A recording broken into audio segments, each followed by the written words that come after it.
I suppose we're good to go. All right. Right. Ladies and gentlemen, the newest rendition of a podcast that I might rename. I'm not sure if I should, but I think I should.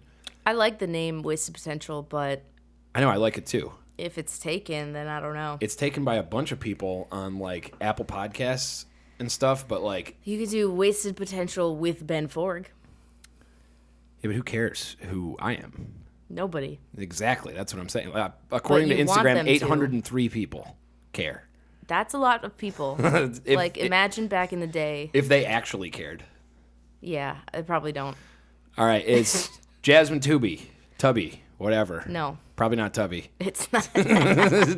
Her name's in the title of the video. It's so Toubi. One thing, get a little closer on that if you can. Toubi or not. Just kind of lean in. You'll be in the shot. Okay. It'll be beautiful. We'll see your full face and stuff. Yeah, I have no idea what I was saying before that because you threw me off with Josh's fault. Saying it's not Tubby. Literally, right before this podcast started, I said, "Is there anything you don't want me to bring up?" And you said Josh, and it's the first thing you bring up. So what's it like dating Josh Loney? It's a thing. Yeah. It's a lot of a thing. It's an experience. It is a psychedelic trip. You could never do psychedelics, and it would probably be the trippiest thing you've ever done. I mean, I feel like I don't need to do psychedelics. There's absolutely no need. To live life in general. I remember being a kid and just being... That was a trip. Crazy. Yeah. Just like all over the place. Has that changed? Are you not crazy? No, I'm just different. Crazy. You seem slightly crazy. They progress.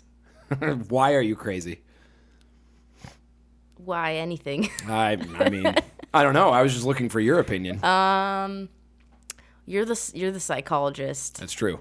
I have a psychology degree. Parents, your environment, your culture, your genes. That's the Big Bang. No, I mean that's for sure. That all kind of that stuff. But like specifically, what makes you crazy? Lately, I've been very anxious. Yeah, why? Lately, I get anxious about things. Why? I think because I mean, other than that, it's 2020 and it's insane. It's 2020. I'm 24, so yeah. I'm still learning how to be an adult. You're getting it, as far as I can tell. Thanks. I mean, you're here drinking with me, so that's just that. That's some pretty adult shit right there. Yeah, I mean, this year has been an absolute trip. Full disclosure, I produced an album for you. We play in a band. We do record label stuff, and we'll talk about all that. But just for anybody who's, curious, so there's plenty of details. We're friends. Yeah, we're friends. We already know about each other that other people wouldn't. But I've definitely, it seems to me like you've really, really dove into the music a lot more this year in sort of a unique way because I think a lot of bands. The only other band I can think of who kind of did a similar thing is Stop Thought because they knew from the beginning that they weren't going to play a lot of live shows this year. So the fact that they weren't allowed to play a lot of live shows didn't hurt them that much. And you happened to focus on producing a record. Well, honestly, we didn't have the time before exactly. the world was shut down. I mean, you and Connor were both working. I was working a lot more. And I was frustrated because I need to play because I need practice. Yeah. And I'm very new to being in a band and that kind of stuff. Yeah, right. So I was like, fuck, I need you guys to be on my time frame. Have the time, yeah. And luckily, the world shut down. Oh, yeah. Aren't we all so happy about that? So now they have all the time. Yeah, I mean... And it honestly, I don't know if we would have been able to do it if the world wasn't shut down. It certainly would have been... I mean, so why don't you give the background on how we made... So the album's not out yet, obviously. The first single is out. 5 minutes. And that'll probably be the song we play in the intermission, so, stick around for a little bit. Because it's out. Yeah, because it's already out. Go stream it. Go stream it now. On all the things. All right, so we went through band name changes. We went through, figuring out kind of which songs were going to be there, which songs weren't. Decent amount of actually pre-production, even though it wasn't typical pre-production, just because we had enough time with the songs to kind of go, okay, what do we like about this? What don't we like about this? And then because everything was shut down, we could take a lot of time to go through several takes of each song, kind of really hone them, blah, blah, blah. Why don't you go through a little bit of that? How we made the record. Because how did we do it? Well, I've had these songs for a long time. Yeah. Probably like 2 years maybe, at some of them. But what did we do? We made scratch tracks. Yeah. So everything from like just the beats per minute, the timing. Yeah. Figured that out. Figured out what I'm going to do on guitar. Yeah. Figured out what Connor's going to do on guitar. Which that was the trickiest part, probably. You got the drums down. Yeah, I mean, that wasn't too hard. So then we laid the tracks down. Yeah. And then we did it. Well, and we did it, And we did it well. We did it well. And in our shitty little lockout. Sweat Lodge Studios. It was so hot. It was very hot. In the middle of summer, yeah, we're recording. It was so hot that I forgot the chords. I was like, I'm pretty sure those are wrong. Dude, but I can't tell. I went in to do delirious. drums, and I was like dropping sticks because I was so sweaty, and you can't have the fan on because otherwise the mics are going to catch it. And you're not going to be able to tell that it was done this way because it sounds really good, but, tooting our own horns, but it really does sound good. I say so myself. Yeah, right. But the making of it, I mean, we definitely did have the time to be able to screw around with stuff. Really, I mean, how many guitar pedals did we have in there, and how many amps were we recording out of? Oh, a lot. Exactly, and it took a while. Like, it didn't take as long as it felt. No, it didn't take that long. Realistically, some of those sessions were just so sweaty. Maybe 2 months. Yeah, maybe less. Yeah, I mean, it took probably less than that, considering like total days of recording. Way less. Way less. Like a couple weeks, few weeks maybe of recording. Yeah, I would say. And then we added a bunch of auxiliary stuff, like keyboards on some stuff and percussion on some stuff and harmonies and all that. Backup vocals. Yeah, and because the songs were already written, we got to just kind of mess around on top of them, which actually, from a production perspective, makes life really fun for me. Because I already have the bed track and like what's supposed to be there in the song, and now it's just like, okay, how do we flesh this out? How do we enhance it? Yeah, how do we make it like a fuller version of the song? And there's a lot of stuff I added that we ended up being like, nah, like some backup vocals, some percussion stuff. You wanted a cowbell. I really wanted a cowbell. And the cowbell. I mean, come on, how can you not? I love want cowbells. A fucking cowbell? Look, I'm big on cowbell. The next record will have. So many cowbells on each track. On every track, even if we have to bury it way in the back, it's definitely it'll be there. Oh my god, it was a lovely cowbell. I mean, I'm pissed that it didn't work, especially because I heard in my head it worked so well, but it's a learning experience. I got to learn a lot. This is my first time ever making a record, right? And it's been really fun having you and Connor and Walker. Yeah. To fucking be there and help out, because I mean, you and Connor especially have made a bunch of shit. Yeah, you guys are great musicians, and it feels like I'm very honored, honestly, to have your guys' help, because it kind of validates me as a baby artist. Just like, hey, I have this thing. You guys are like, oh, that thing's cool. Yeah, I mean, but your songs are dope, so that's all it comes down to, and you're a great singer. So I think I love your attitude as a singer. And this is what I think a lot of people miss. And look, that's why I said up front, I'm biased, because we're friends and we work together.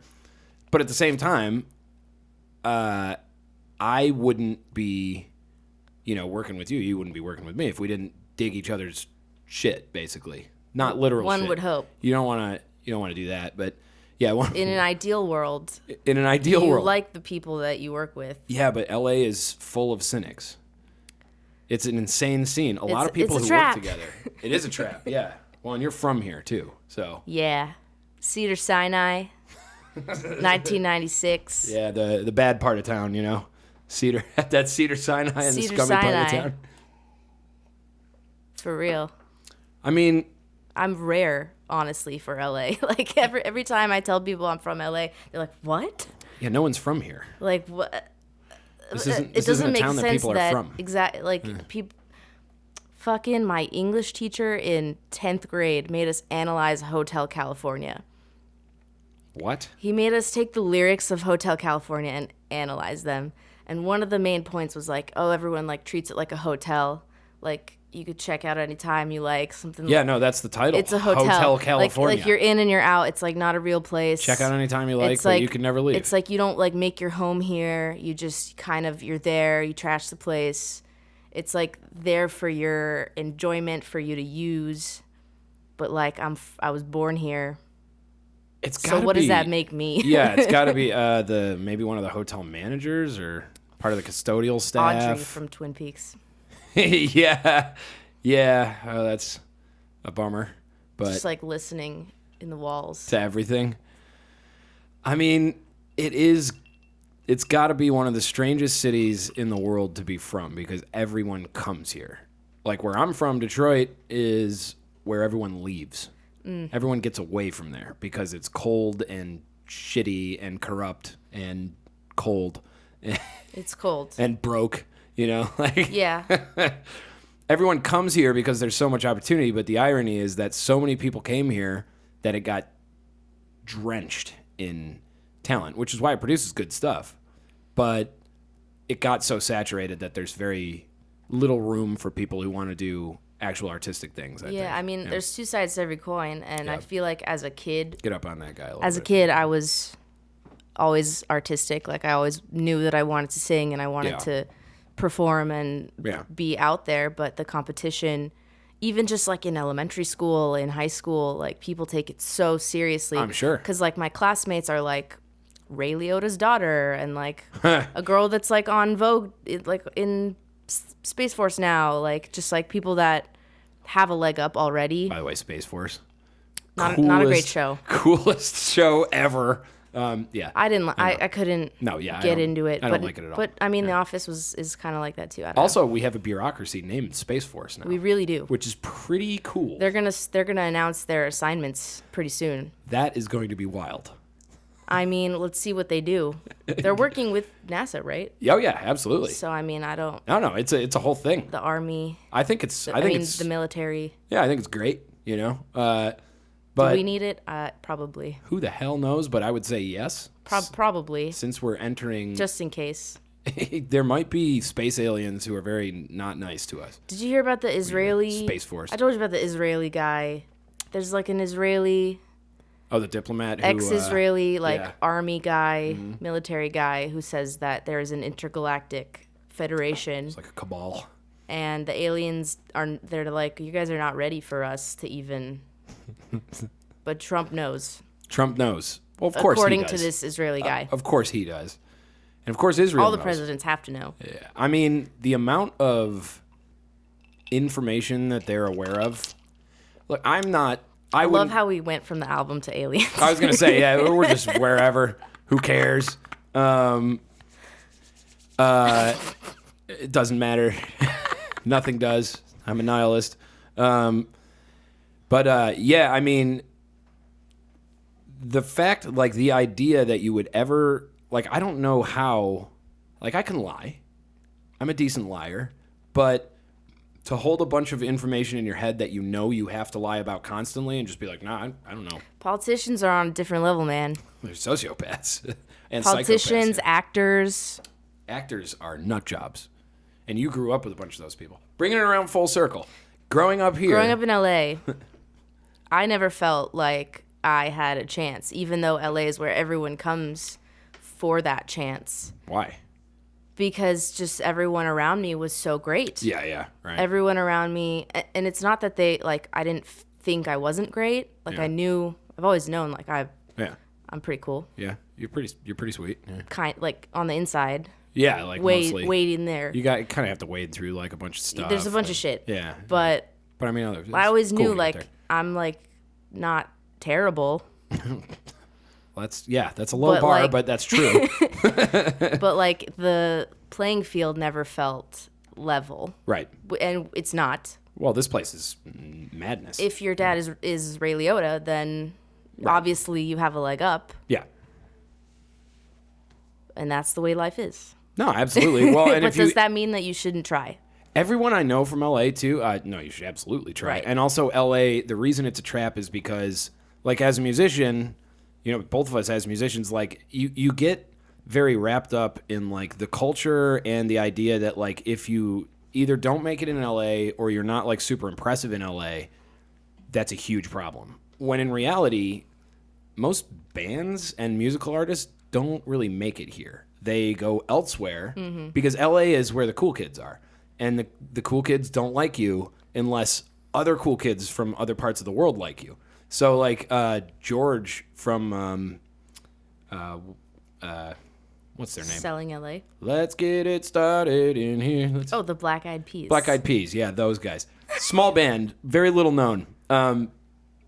George, the guitarist, was telling me, like, the Black Eyed Peas blew up in LA last of anywhere. Right. Because they're from here. So what they did is they went and toured the rest of the country. Yeah. And then when they came back to LA, people in LA saw that they had heat in Right. New York and Austin and blah, blah, blah. And they're like, oh my, so you've been to New York? You played Bowery Ballroom or, you know. It's tough out here. Yeah. It's weird. It's where the industry is. And it's dying though. The traditional way of the industry is, now it's TikTok now. Oh my God, TikTok is a vapid wasteland. It's TikTok, man. I can't get with it. I don't know if TikTok is going to last because Vine didn't last. No, it didn't. Yeah. Well, Vine just went incorporated bankrupt. that into, but part of that I think is because places like Instagram and Facebook figured out you can just, Instagram in particular and Snapchat. Yeah. You can just do these 10-second videos. It's a Vine. Right. It doesn't last in perpetuity, but like, who cares? Vines are not. TikTok is huge right now. TikTok is massive. And I feel like I'm always behind. Like a couple years later, the other day I was like, should I get a TikTok? Some shit that I see on TikTok is hilarious. Right. Most of it though, I'm just like, this is mind numbing. That's the thing about the internet. It's growing so exponentially quickly. It makes me feel old, and I'm not you're old. I got years on you. Yeah. Right? Yeah. I don't know. It progresses. It progresses extremely fast. I mean, somebody from you're either at the tail end of my generation, right, or the nose end of the next one. I'm the bridge between generations. You're the gap. You're the same age as my brother, who is in the same predicament where he's just kind of like 2 days older than me. Is he? You're October? Yeah. October what? 5th. Yep. It's literally 2 days older than you. Yeah. That's. Yeah, and like he's the same way. Kind of talking to him, he's like, I don't know which generation I'm in, and you guys didn't really know a world without the internet, and you especially didn't know a world without like social media. And stuff. But the internet has grown so quickly in the past 10 years. 5 or 10, yeah. That the internet when I was a kid was not the same as it is now. Like iPhones came out when I was in like middle school, maybe. Yeah, that's wild. Yeah. Do you recognize like a dial-up modem sound? Yeah, it's like burr, beep, yeah. Yeah, we had that. I used a fax machine. I know what a fax machine is. Holy shit, what is a fax machine? I don't even know what that is. Bro. Is it like a VHS tape? I had those. Or a CD? I was like the only kid in my tape cassette? vocal class. She would record like our vocal parts and put them on CDs, but I didn't have a CD player. I had a tape player, so I would ask her to put it on a tape player. Did you have a Walkman? Last person. Yeah, I had a Walkman. Really? I would like sit in my bed. I didn't even have a Walkman. Here, lean up on that thing. With a CD, just like one CD. Like the age of that is over. Like having physical copies of your music. Oh yeah, absolutely. Well, nobody fucking does that anymore. Who was I? Were we talking? Oh yeah, it was. Well, this will be weird because I think Damien's podcast is going to come out after yours. I'm not sure yet, but we were talking with time. It does not mean anything to me. Not in the internet. I posted a video too that was from April or March or something of this year. And a few people posted it. It was when the Absurd took over the Hi-Hats Instagram story, and a few people messaged and were just like, "This feels like years ago." Yeah. Like oh my god, and it does. Yeah. It really does. Well, this year's just kind of really fucked up. It has been so time. Fucking messed up. But we were talking to Damien from Harvell's, and he was just kind of like, "Yeah, they've changed the meaning of platinum now, or Josh was saying it or something. So what platinum used to mean is that you had to sell a certain amount of physical copies. 1 million CDs, of or your albums or whatever in the States. So there would be like an international platinum and a national platinum. Right.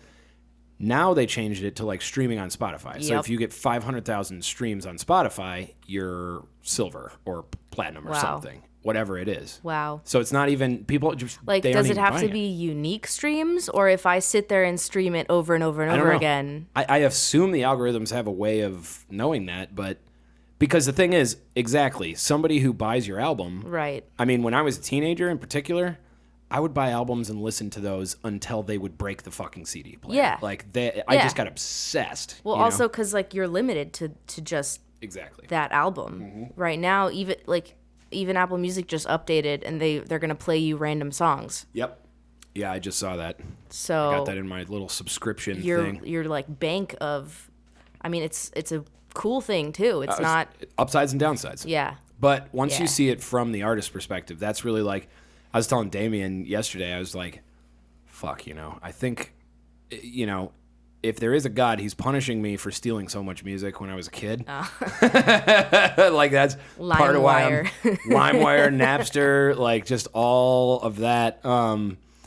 And, like, now, like, look, that was a vector. So the good thing about that is that was a vector for, like, musicians getting their music out there. And the great thing about the internet now is the same thing. Stuff like Spotify and Apple Music. But from the music perspective, from the musician's perspective rather, it's just like, holy shit, how much time and money did it take for me to make that thing? Right. No, the value of your work kind of what am I getting down out of it when you can stream it for essentially free. Yeah, and it's you get 0.003 cents per stream. Yeah, and maybe it's a golden handcuffs thing, because back in the day, a record label would give you a loan, basically. Right. They would say, here's $500,000. So that you can make your album. Record an album, and then you got a tour off of it, too. Yeah. And the touring is how you make the money back. Ticket sales, merch, selling albums. And so you have to pay that initial loan back. But the upside is that you're living the life of a musician, and right. hopefully you grind real hard. Now, the life of a musician, you don't have those golden handcuffs. You don't have the loan. You sit in your room. But you're just, you go to your dumb job. On your laptop. Exactly. And then you come back, and it's like... You make beats. Oh, my God. Well, so you're, being sort of crossover, because you're in the generation of, beat makers. Man. Electronic shit. But you're not doing that. In high school, I used to say that, like, dubstep is not real music. I still say that. And, like, I'll take it back, like, it's music. For idiots. I'm not going to sit here and judge people for what they like, because I probably like some weird fucking shit. Yeah. We just did a cover on a couple of banjos. Which is awesome. Was dope. But some people are going to be like, this is garbage. And I mean... Those people are garbage. That's what I have to say. Beauty is in the eye of the beholder. Yeah. If you don't recognize beauty, that's your problem. According to me, who is the beholder of my own opinions. Yeah, exactly. Exactly. Well, no, I mean, look, you could, in my opinion, you could easily be, and I totally think it's something you should explore, like just being a vocalist on people's tracks or whatever, but you could totally have been like, okay, here's these songs, let's format them for the electronic age.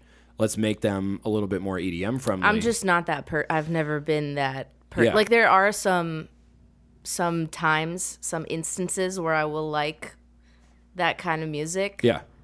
There are times where I will enjoy it. Random shit too, like fucking Latin pop. Yeah. Like reggaeton. There's some of that shit that I like. It makes me feel nice at times. Yeah. But it's not like the core of my taste. Right. I've always because I grew up on Persian music. So how did you gravitate to rock then? I mean, why? Being that you're from your generation and you grew up on Persian music, like where's the bridge? There definitely is like a hipster scene. Sure. Of kids who still like rock. Sure. I mean, absolutely. I mean, when rap and trap and electronic is the mainstream, yeah, the hipsters are gonna go the other direction. 100%. Yeah. Right? And so like I knew people who were like introducing me to like Pink Floyd and Nirvana and all this kind of stuff when I was in middle school, like learning about music. Because up until then, I had only listened to Persian music and show tunes because I did theater. Yeah. And like pop, whatever's on the radio, like maybe the Chili Peppers. Yeah, yeah. That kind of stuff. I know it's weird, but you can get close to that. Because that was what was on the radio in LA in the you can move these arms. Early 2000s. They adjust. For you. I don't know. I feel like everyone has an angsty phase. Sure. Yeah, I had a hell of an angsty phase. And for me, it was grunge. It was like Nirvana and Smashing Pumpkins. Yeah, for me it was a lot of that, and also Fall Out Boy and Paramore. Yeah, there you go. All right, I could never do Paramore. I mean, I'm a girl. Yeah, that might be the difference. And Hayley Williams is a fucking badass. Yeah, oof, I hate her voice. I love her voice. Because I also, in the musical theater world, there's like the belting shit. Yes, I mean, they love her. And she's an insane vocalist. I'm not saying she's bad. She's really good. The timbre is, the way she sings, she gave birth to an entire generation of female vocalists who sound like that. She was so influential. Ugh. She has a cult following. Like, she does. That's how influential that she is. Who's the chick from what's that? That it's the local band. They're a 3-piece. Chase Petra. Yeah. She loves whoever the Paramore singer is. No, I would list Paramore as an influence for me too. Yeah. Just as seeing a woman in rock. Yeah. Seeing a girl who's small like me, just fucking running around. Is she small? I have no idea. She's like my height. Really? Yeah. How tall are you? I'm 5'2.5". I can't believe it. So I am literally more than a foot tall. 2.5. Oh, okay. 3 with shoes. Oh, okay. Yeah, probably 5'4" with the right shoes. Yeah. I don't seem like it, right? No, I mean, you have a bigger personality than that. Right. 5'2" is pretty damn short. You would think. Yeah. I have shorter friends. Yeah, actually, one of your friends in particular is extremely short. It's cute though. I mean it. But seeing a short woman, because when you grow up looking at magazines, it's kind of the opposite of what you would expect. Models are tall. Yes. The ideal. Well, they're tall and anorexic. The ideal beauty standard is like tall and skinny. Mm-hmm. And it wasn't until Kim Kardashian that butts were a thing. Yeah. Ooh, that's a lot of butt. And I was always insecure about having a butt, which is so weird to think about now because it's the complete opposite. I was going to say, yeah, I suppose I was ahead of my Girls time. Girls are going to be insecure about literally everything. Yeah. So seeing anybody being powerful and out there and succeeding, because she was like 15 playing Warped Tour, like doing it, killing it. Yeah. That was very influential for me. So I think having women role models for other women. I mean, look, I think it's badass. And Paramore is really important for the self-esteem of women because it's hard out there. Absolutely. Well, I mean, I would say tiny women. I would say you guys, but that would be, apparently sexist or whatever. I don't know if you're looking for the gin or for the Bud Light. For the gin. Which is for you. I would never invite Bud Light onto this program unless a guest liked to drink it. For some reason. I'm weak. It's not about being weak. When it comes to tolerance of substances. Which is why I go with the liquor over the light beer. But gin, for some reason... It's not a problem. Gin and tequila. Well, women definitely have a tougher time.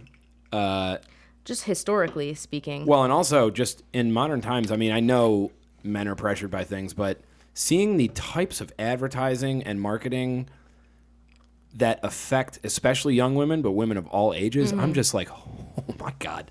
It's disturbing. It's vicious. Like it's bad, yeah. And Kim Kardashian is actually a great example of someone who perpetuates that kind of thing. For sure. Yeah. Even though because she's a liberator. She has Middle Eastern features too, so that Sure. Middle Eastern chicks are hot though. Well, yeah. Duh. I mean, but I think it's important to we put a lot of emphasis on diversity, and that can backfire sometimes. Of course. But it is nice to see people like you in places that you want to be, because that Well, because it's... shows you that you also have a path. It's doable. To doing that, yeah.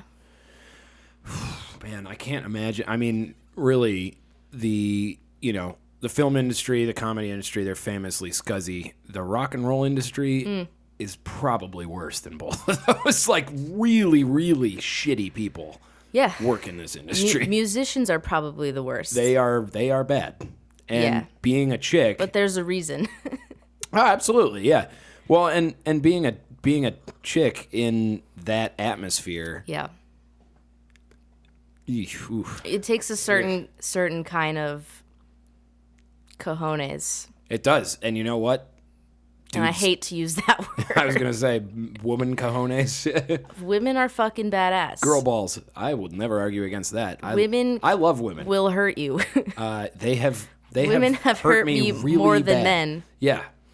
Which is why it's hard for me to have friends. Yeah. Also, I grew up in LA. So. Are you a chick is a bad word these days. Are you a girl who that doesn't sound... Are you a chick? Are you a bitch who yeah, there you go. Getting down with Yas, that. bitch. Yas, queen. Are you a chick who you have more male friends than female friends, or what? Yeah, it's... Why? Women especially love to hate on that. Yes. I know. I grew up with boys. By the way, to caveat it, the only reason I ask is probably because women love to hate on that. Women will find any reason to not like you. Yeah. Any reason to complain. Yeah. Speaking as a woman. Yeah. I mean, right. Yeah. But I grew up around... Speaking as somebody attracted to women. Boys. For sure. I have 2 brothers. Yes, you do. All my cousins are... Well, they're mostly boys. The ones closest in age to me are boys. And I had a lot of girlfriends growing up that burned me for what I thought was no reason. Yeah. But obviously I was not self-aware as a child. Yeah. I was just kind of like a fucking maniac. And I didn't know how to communicate properly or understand like what people are communicating to me subtly. Yeah. I just kind of took everything as at face value, and I'm like, why is this happening? Why is this like this? Yeah. Why are girls being mean to me? I went to a sleepover one time with a bunch of white girls in middle school. Oh, white girls are the worst. I was the only... I'm technically white. Yes, you are. Right? I'm Persian. The worst. I'm Middle Eastern, and I'm Jewish. But I'm still white, I guess. Pretty white. Not American white. Well, because my parents are immigrants. No one's American. Yeah. Not generationally American. Anyway. Yeah. They drew on me in my sleep. I don't know what the distinctions mean anyway. They drew on you. They drew on me in my sleep. Oh, that's nice of them. I remember like really inviting you into the clan. Yeah. They drew a mustache on me. It's funny, and I can laugh at it in retrospect now. Yeah. And I didn't even realize that what they did was mean until shit years later. Really? Really, I was like. So you were just kind of like, word. I was like, they did that. Why'd they do that? I guess it's funny. I guess it's what you do at sleepovers when you're a white girl. Yeah, is this what humor is? I don't know what friends are. Well, so did you grow up like? Did you grow up with mostly Persians, or were these white girls foreign to you? Were they like LA bitch white girls, or? Yeah. Then were those your friends growing up, or was it mostly? I had one friend who had invited me. Yeah. And then I've always had random friends. Yeah.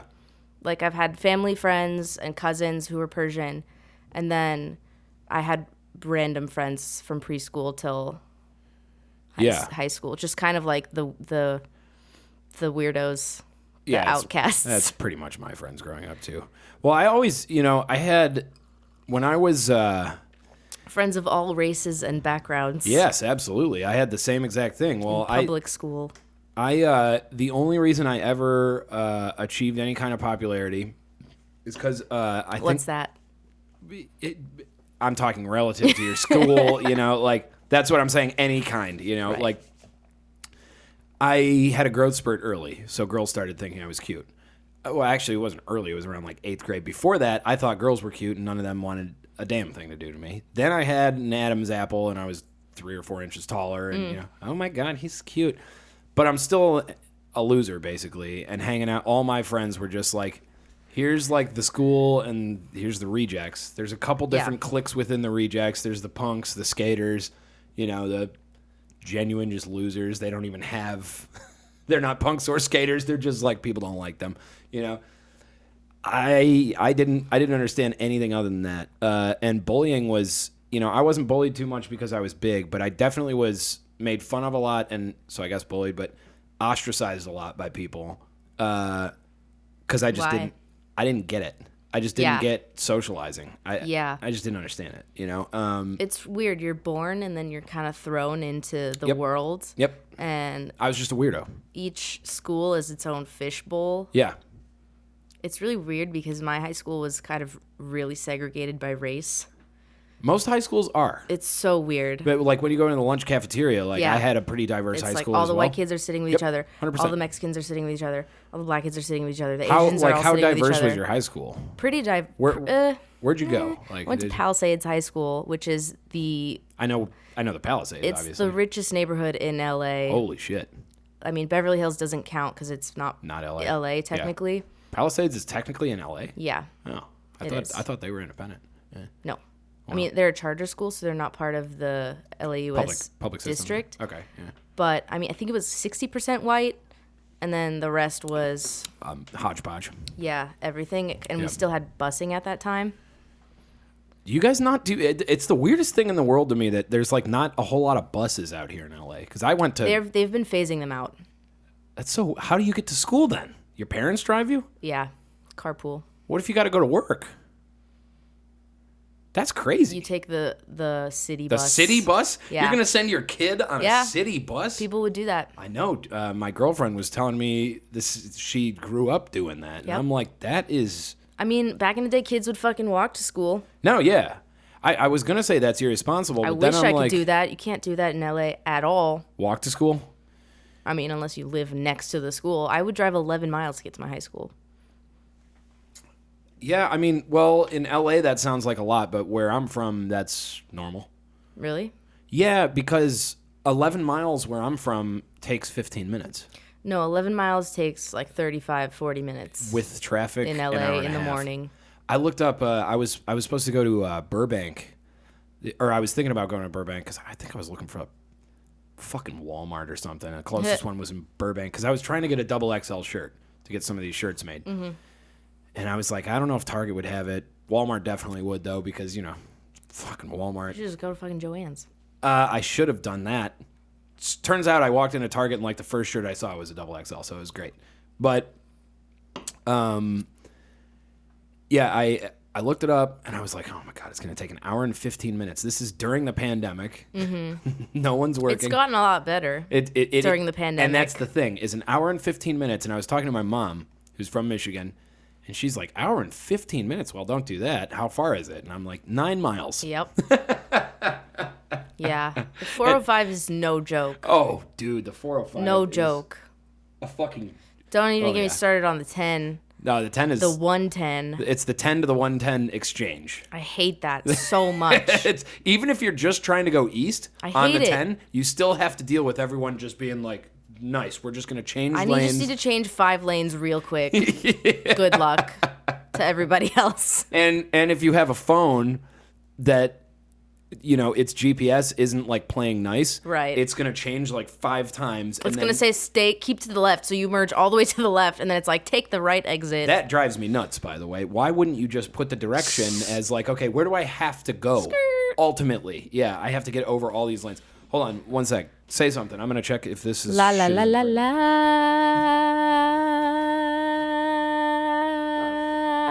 That stands for LA. Because Josh was like, oh, if you lean out, you'll be out of the frame. But you're not. So cool. You're great. You're perfect. It's wonderful. Traffic. Am I supposed to look there? I don't know. I never do. Okay. I found that... Yeah, no, I mean...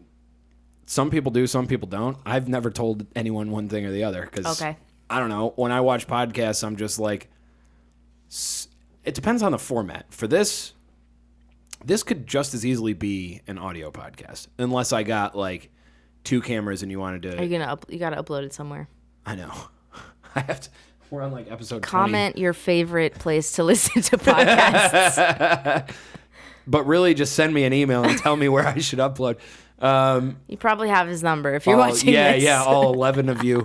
I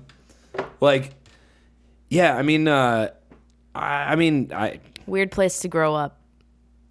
I have no idea if you should look at the camera. I've found that with me, I don't look at people when I'm talking, and I look at them when they're talking. It's really weird. I don't know why I do that. I don't like people.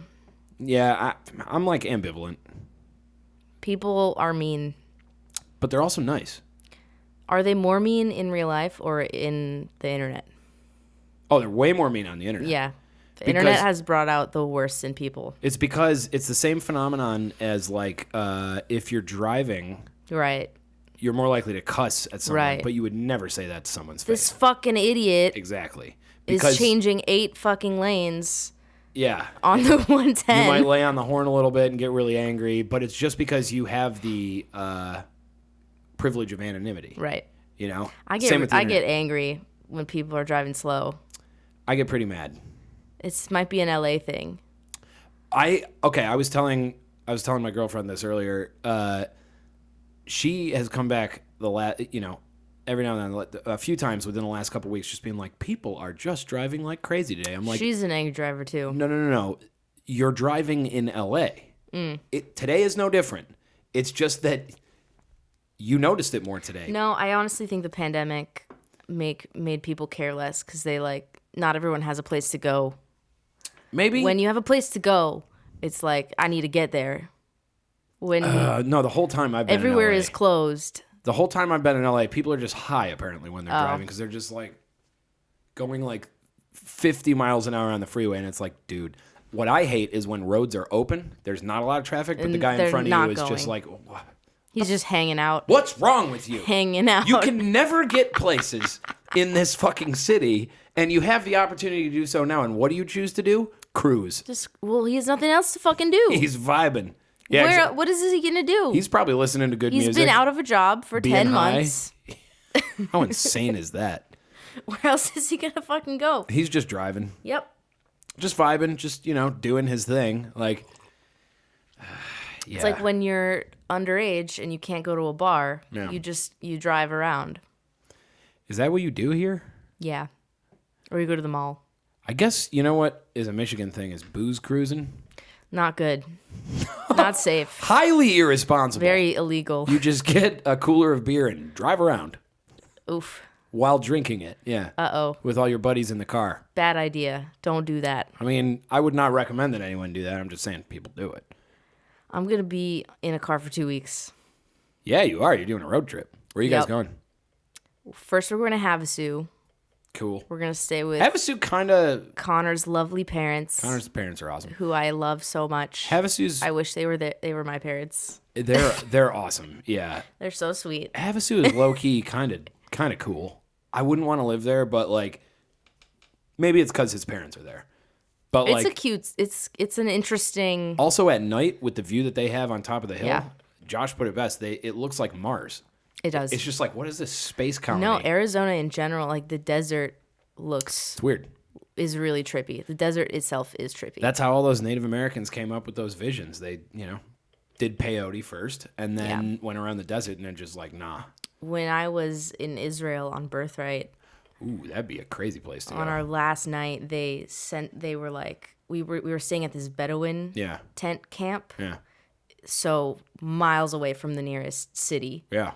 And they'd turn off the floodlights at a certain point because it's like a campsite. Oh, it's so weird. Like a giant campsite. Yeah. So our camp leader, whatever guy, was like, okay, you guys are gonna just go walk into the desert in the middle of the night.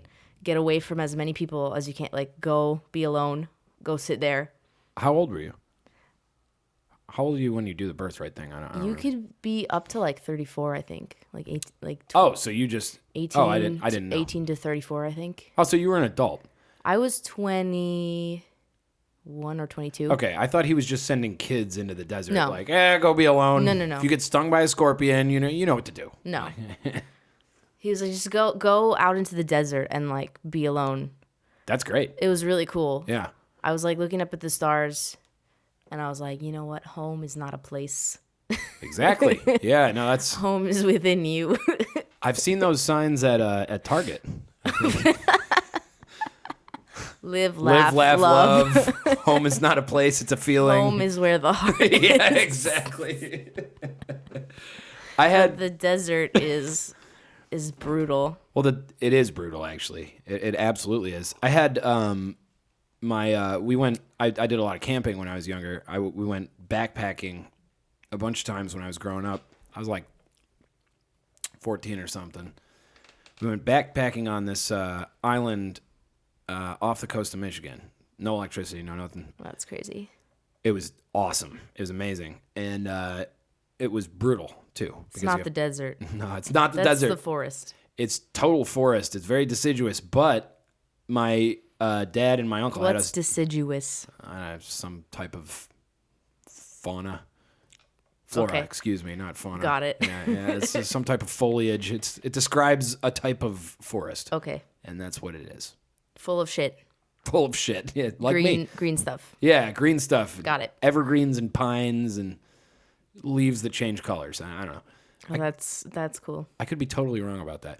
Well, in particular, that region actually... How many islands are there? In Michigan? Yeah. Not many. Okay. There's just like rocks that crop up, sort of. This one is called Isle Royal, and it's, as far as I know, one of the only ones that's habitable. Habitable? What is that word? Habitable. Habitable? Yeah. Habitable? Habitable. They both sound weird. Anyway, there's things there, and there's a forest, but it's 8 hours by boat out in the middle of Lake Superior. Yeah, and you have to take this little tiny boat and not throw up. I would throw up. Just like drink coffee and wait for it to be over. Seasick. Really? I don't get motion sickness, really. I don't get it from cars, really, but yeah. I was on a sailboat one time. It was very fun. And it happened? It happened. Yeah. But the solution is just to jump out. Yeah, well, into then the you're water, not. Then you get your sense of balance back, which is awesome. Like being in water and like being able to look infinitely down. It's the constant. It's just like, oh god, this is making me uncomfortable. Well, anyway, so we went there. My dad and my uncle had my cousins and I. Me and my cousins, excuse me. Go out, separate ourselves, and be alone for like 3 hours. And as Josh would say, spirit walk. That's basically what it is. Yeah.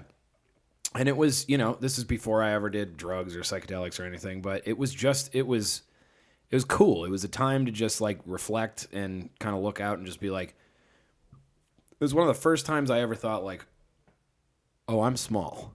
Yeah. Like I'm really small, like remarkably small. And all of this is really pretty and overwhelming. I'm overwhelmed by existence. And I can finally kind of put that into a semi-coherent thought for the first time. Like, because I always felt that way growing up, existential emptiness, yes, and blah, blah, blah, blah.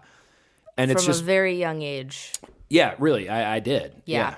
Yeah. You did too. Yeah. Yeah. That's weird. I was always, the first thing I ever wanted to do when I was asked, what do you want to do when you grow up, is be an astronaut, because space is fucking dope.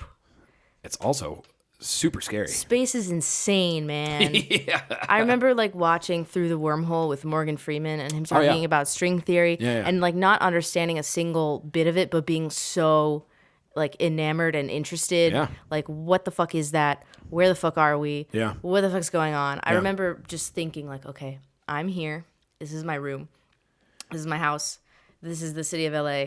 This is California. Yeah, you're like trying to contextualize all of it. This is the country. Yeah. This is the world. This is the fucking also, universe. Like, when you're like 10 or whatever, you're like, that mall we went to last weekend was impossible for me to, I don't know how big that was.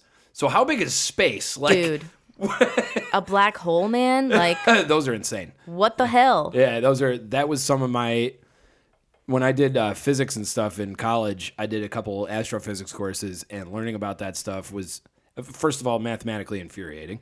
Second, conceptually, I was just like, okay, I suck. Yeah. Well, and astrophysics. I can theorize our existence, but exactly, math, no. Math is not working.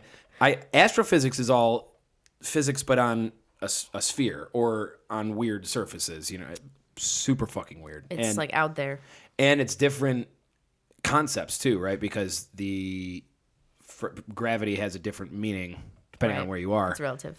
Yeah. But I remember like thinking about that, like was just like, oh my God. By the way, it's a lot. It is a lot. Do you think that anyone can be an interesting artist without having that kind of dread? Yeah. How? Like, do you think like the very, very old blues singers, like the blues, it's not necessarily like a big out there existential dread. It's kind of just like a human life.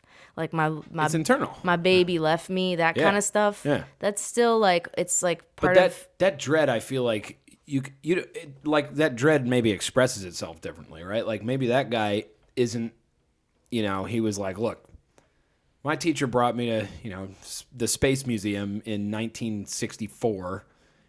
Kennedy, and I don't know. I think like religion is from existential dread. Absolutely, that's what I'm saying. Like, it's been the central question of like all of our civilizations.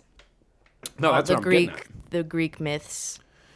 Yeah, that's exactly. Well, in all of the best art, what is going on is the question always. To me, addresses those problems. What the hell? You can't. What the hell? It's like my life's motto. Why? WTF? Like I feel like a 6-year-old all the time. Oh yeah. Just like why? 100%. Why? Yeah. Why? Well, you get people going.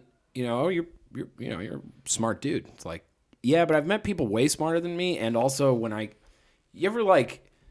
You look at the ocean, you look at like the night sky, or you look at a mountain, and you're just like, it wouldn't care if I drowned in it, if I floated away, if I fell off the cliff. Like it wouldn't. It would be of no impact, to this thing. In the grand scheme of things, doesn't matter. Even humanity itself is nothing. Yeah, exactly. And it's like, but okay, we are in it, and also you've been tasked. Our existence depends on it. Well, and you've been tasked with living with consciousness. So have fun, guys. Our consciousness. You're the only beings on the planet. No, other beings are conscious. Other beings are self-aware. Dogs are self-aware. They have theory of mind? They can look at themselves in the mirror and say, like, that's me. That's not another dog. That's me. I don't know. Yeah. Can they? Yes. Like, they realize after a certain point, that's not another dog. That's me. Just like babies. Babies develop it at a certain point. Yeah. Yeah. I didn't know dogs could. I feel like dogs have the mental capacity of like maybe 4-year-olds. Maybe. I learned today that horses have the mental capacity of 3-year-olds. Yeah, that's a lot. A 3-year-old understands a lot. A 3-year-old a 3-year-old human can speak like it's been theorized. Thousands of words. Horse can't speak. Yeah. No, but they can understand. Man, they're pretty dumb. Dogs understand. Cats can understand. Dogs, I would say, cats can't recognize. If you tell a cat to come here, like they will know what that means. It depends on the cat. As far as I can tell. Sure. Because I'll go to one of these 3 cats that live here and just be like... Birds are smarter than most of the animals we're talking about. Birds are smarter than cats? Birds are remarkably smart, depending on the bird. But yeah, they're really smart. They use tools. They can be trained. They learn orders. Other animals are smart, but like I'm not going to say that we're not the smartest, but like... No. What I'm saying is, though, with consciousness as we experience it, we're the only animals on planet Earth that can reflect on our existence in real time. But dogs grieve. Like if their owner dies, they know that. Cats just eat them. They'll go to the grave and they'll cry. Yep. I feel like that sort of understanding points to some sort of existential, like. I mean, it's grasp. Hard. I would say no, but being able to grieve death. Well, that takes an understanding that life is temporary. Or my food source just ran out. Well, no, because this is going to be a problem. They have someone else to take care of them. Sometimes, I mean, But they have a bond with. Oh, they absolutely do. But I think a lot of look, and this could raise a question of a lot of our more sophisticated thought processes as humans could just be the product of evolution, Probably and conditioned responses. Well, they are, but does that diminish their importance? Yeah, I mean, I don't know. We are very unique in that we are conscious and self-aware. Well, we're the only ones. And we are part of the universe, and to me that means that the universe is self-aware because, like, as far as we know, our matter is part of, like. Yeah. I remember being really stoned one time. All of my best ideas, man, came from my love of philosophy. It's how I learned. My love of philosophy definitely was impacted by weed. I decided to major in philosophy when I was getting really high a lot. Yeah. And then I decided not to major in philosophy when I stopped smoking as much weed. Oh. I still got the minor. I didn't smoke as much weed when I was, like, in college. Yeah. But before that, when I was deciding what to do, like, I remember just writing pages of, like, questions about existence and time and all this kind of stuff. Yeah, I have a lot and of then that. going to class and being like, I've already thought about all of this. Yeah. Like, everything that he is saying right now. I already asked these questions. I've already asked these questions. 100%. I already know what I think about this. Yeah.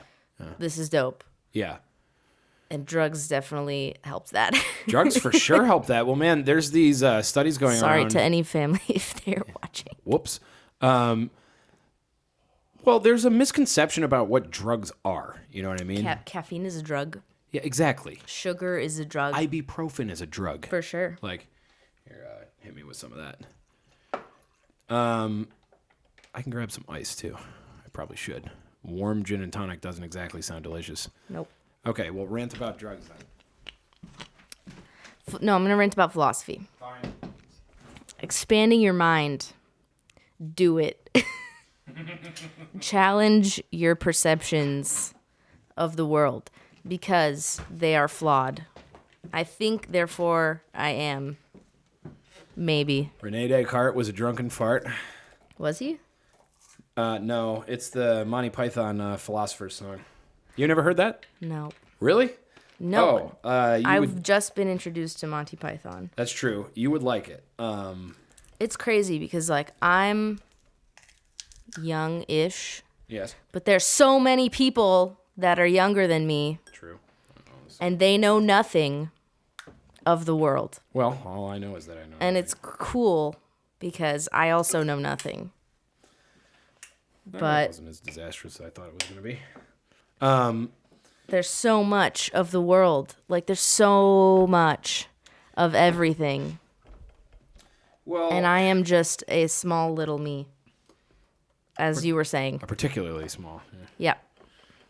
Cheers the drink, otherwise it won't be christened properly. No, I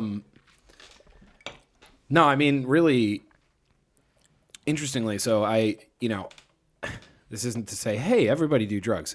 There's a lot of people It's not for everyone. who should not do drugs. Yeah. Especially psychedelics. I get scared sometimes. Yeah, me too. Well, you ever, when you're doing some psychedelics, I can't keep up with you guys. I really can't. no, I mean, Which is why I have to be extra careful. Josh and I are men of particular guys are insane. constitutions. Yeah. Yeah. We've done some. I can't. Yeah, it's And that's important to know your limits. absolutely. Yeah. Well, it's important to know what's good for you. Right. And by the way, I've taken it too far and fucked myself up really hard. And that's okay. Yep. Well, now Because it then is. you learn. Then it was not. Then you learn. And you're like, I shouldn't do that. Oh my God, I had some really really bad side effects. But I will say, I remember one experience distinctly. It would be hard to describe to anybody who hasn't done something like acid or something like that. But I had studied the theory of relativity in school, and I understood it, I guess. It's very difficult to wrap your head around because Exactly. you have a single Yeah. Well, thought. You you're can only really hold on to one thought at a time. And so the theory of relativity is like, it's, oh my God, what the hell is he talking about with time as a concept? And it's whatever. I did a bunch of acid, and I already knew the theory of relativity. So when I did it, it just kind of, it clicked. Because I don't know why, because the acid made me feel like I was experiencing things so much faster than normal and having so many thoughts so quickly that time felt like it was going slower. Yeah. And I was like, Weed does that for me. exactly. Weed has done that for me too. Yeah. It's just on this particular trip, I was like, what the hell? Yeah. Like, this is I turned to a buddy of mine. We were kayaking through northern Michigan. I was just like, dude. Well, that's why she can be great, because it puts you in a different mindset. And I think the closest that you can be to an objective reality is having all perspectives. And I mean, when you're one person, it's very easy to have only one perspective. And that's why it's nice to talk to people, because other people have different perspectives. Yeah, absolutely. So the more perspectives you have, the closer you are to having like the more knowledge. Oh yeah. All the knowledge. Yeah, and I mean, if there is a limit. I remember that there probably isn't, because any subjective new information is being being created all the time. Well, also any subjective being, what's the Buddhist reference? It's you're a wave on the ocean, and you can never see the wave.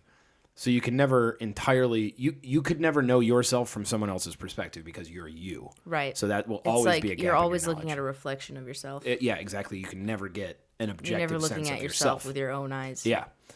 Because it would be impossible. It's a logical contradiction. But yet you can be self-aware. Totally. Yeah. Yeah, it's just you can be self-aware insofar as yourself can be aware of yourself. So hard. With your biases. It's so hard to be self-aware. It's really hard.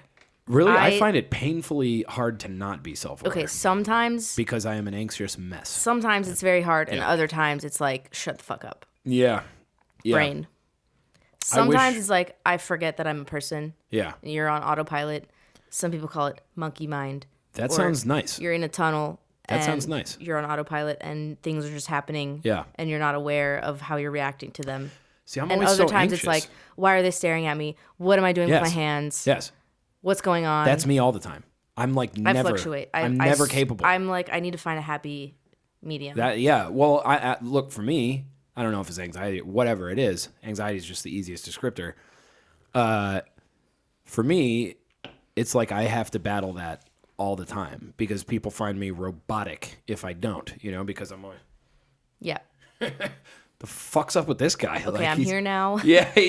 My ass is sitting on this chair. We're talking to people. Like, there's a camera. Yeah, exactly. Yeah. God's watching. That's something super fun about podcasts too, is for people self-aware or not self-aware. As soon as you turn like a camera and audio on, you're just like, yeah.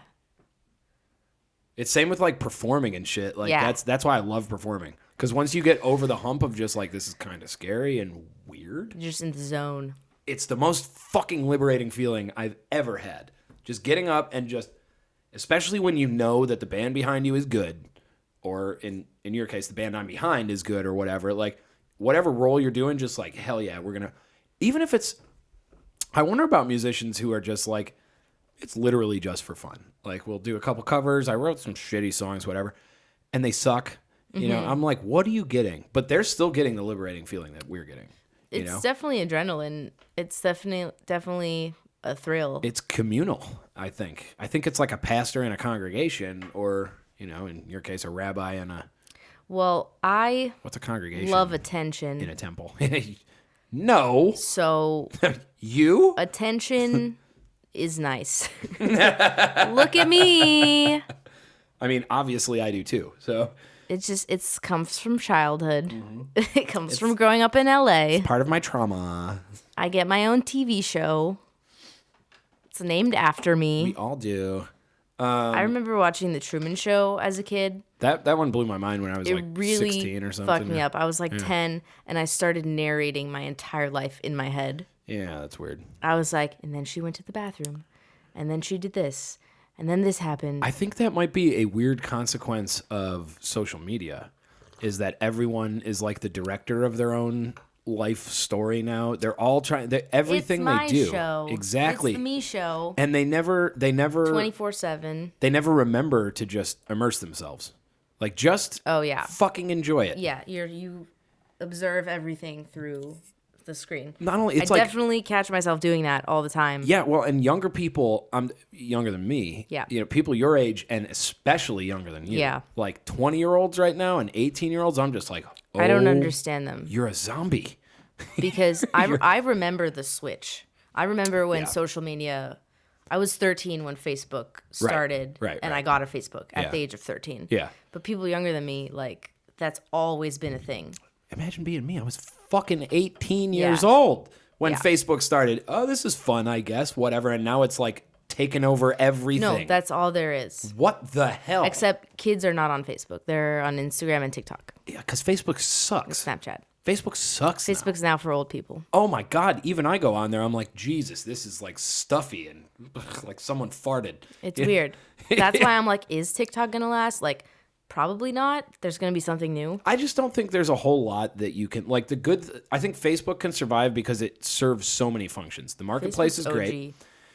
The marketplace is great. Your profile is just like MySpace, which is the original fun. The advertising for businesses is actually important. Like it actually still does good things for people. The censorship sucks, but you know, I think Facebook still serves a purpose. I just think TikTok is so you can't do anything other than what you do on TikTok, which is post a really stupid video. Right. It's not like they spend so much time on those videos, though. I know. Some of those videos are insane. I'm like, how long did it take you to edit this? Like.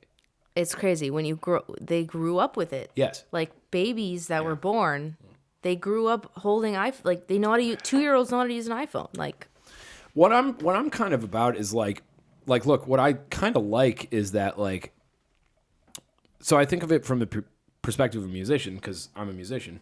What keeps rocking here? Oh, it's this. The table? No, it was the bowl hitting the lighter. No one can see, but there's a plethora of there's like a mound of cocaine, a couple hits of acid. What is that? Is that DMT for later? Treats depression apparently now. Yeah. No, there's not any of those things, folks. I kid. But see, there's you know, a lot of musicians are like, okay, I'm on TikTok, and the idea is it's a way to expand your fan base your or whatever. Market. So I'm like, okay, should I be on there? But when I go on there, it's not like IGTV or something like that or YouTube. It's not for everybody. Also, it's not like what are you doing musically on TikTok? Or no, there are actual kids that shred. Really? And kill it at their instruments. Yeah. And they'll post covers. How long can a video be though on TikTok? Can it be as long as like Reels on Instagram? I think you can do like 2 minutes, 3 minutes on TikTok. So they can be longish. Okay. Yeah, but usually they're not because people's attention spans. All the ones I've seen don't exist. 20 seconds at most. Yeah, but people will do a bass cover, guitar cover, drum cover, and they're great. Yeah. And I mean that's the cool thing about TikTok. It's that if you're good and if people like you, you could make it. Like you could have a huge audience on TikTok, and that matters because that'll get you somewhere. That'll give you some sort of clout that can get you 100% to wherever you need to go next. Oh, I'm not arguing against that at all. As a kid. Yeah, no, I'm saying what's the method that musicians use it for? Because I don't see like most TikTok videos I see, I'm like, that was dumb. I laugh, and then I see certain content creators where I'm just like, all right, I mean, he's consistently funny, she's consistently funny, whatever. Right. But like, there's different like pockets of TikTok. There's different just communities. Like Twitter and yeah, for sure. Okay, yeah. I think within the musicians, the big thing is doing covers. Okay. Either singing, playing an instrument. Are you on it? I don't know. I'm on it. Not really. Yeah. Not really. I don't. You don't really like it, or? I mean, if I'm really, really bored and sad, it's nice to go on there. Yeah. And see some motivating shit because there's some nice content on there. There's some good shit on TikTok. I'm not saying there's not. There's also like really helpful stuff like how to do this, how to do that. That's why I like YouTube. In very short form. Yeah. It's like YouTube. Well, and TikTok is a minute or less how to do this thing. Right. versus that thing. Like man. But I don't have the time to sit there and edit a video and like. Well, some of these videos, I'm like, yo, I know what editing programs look like. Like that didn't take you. TikTok has its own editing format. Oh. Yeah. Is it a Chinese spy operation or what? They said it was. What was all that shit about? They said it was, and then they said Microsoft was going to buy it. And then they didn't? And then Trump did an executive order to get rid of it, and then that never went anywhere. Yeah, I don't know. I don't know why Trump had to make TikTok political. Because he's Trump. Yeah. And anything he touches. Honestly, though, since the election, I have not heard from him. I don't know if the media is just not covering what he's doing or if he's not doing anything. They're suppressing the shit out of what he's saying. All he's been saying lately... Why haven't they been doing that for the past 4 years? Because it makes money to sensationalize him? Yeah. Well, because mainstream media, legacy media, or whatever, was falling apart. I mean, the layoffs... Because of social media. Yes. Because of the internet. Because of Twitter. Exactly. Yeah. Well, because everybody's a journalist now. And also, like, the people are actually thirsty for something that is not this same canned bullshit. Exactly. From real people. Exactly. Which is great because you get real eyewitness But all the money's accounts. All the money is in the hands of the legacy media still, and they are going to fight tooth and nail to keep it. So what they ended up doing is, they're laying off people day after day after day. It's almost like the record industry, music industry, where they're just... Sales We're are at a crazy dropping. Point in history. We are at a pivotal turning point. Yeah. And so then Trump gets elected. It happens all the time. Trump, no big deal. You know, it's whatever. We've had a couple, industrial revolutions. My parents lived through a revolution, so. Yeah, that's true. Yeah, okay, so the irony of Trump is I think he revived the media industry. And the establishment because they hated him so much that they could all singularly focus and work together. But that's bad. He hates them all. It is a very negative consequence. But the positive consequence is that the veil has been ripped back and now no one can ignore it. Whether or not you're a liberal or conservative, even my liberal friends at this point are like, no, I know CNN's bullshit. I'm like, yeah, okay. But you wouldn't have said that 4 years ago. They wouldn't I would hope that they know that. Before we go too far down the Trump rabbit hole, do you want to take a yes? take I a need break? to pee. Yeah, no, peeing's good. All right, I would ask what song are you gonna use, but it's gonna be the one song that we have out. But there's a whole fucking album coming. It's coming. 2021 is about to be good, folks. It's about to be good. We'll talk. 9 of you at this point. We had 11 earlier. I think we're probably down to 9 now. Roughly speaking, people watching. Oh yeah. Whatever it is. I use the words 9 and 11. I don't know why. Anyway, all right, let's play a fucking song. I'm going to pee. Go pee.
Fuck yeah, we're back. Jacket.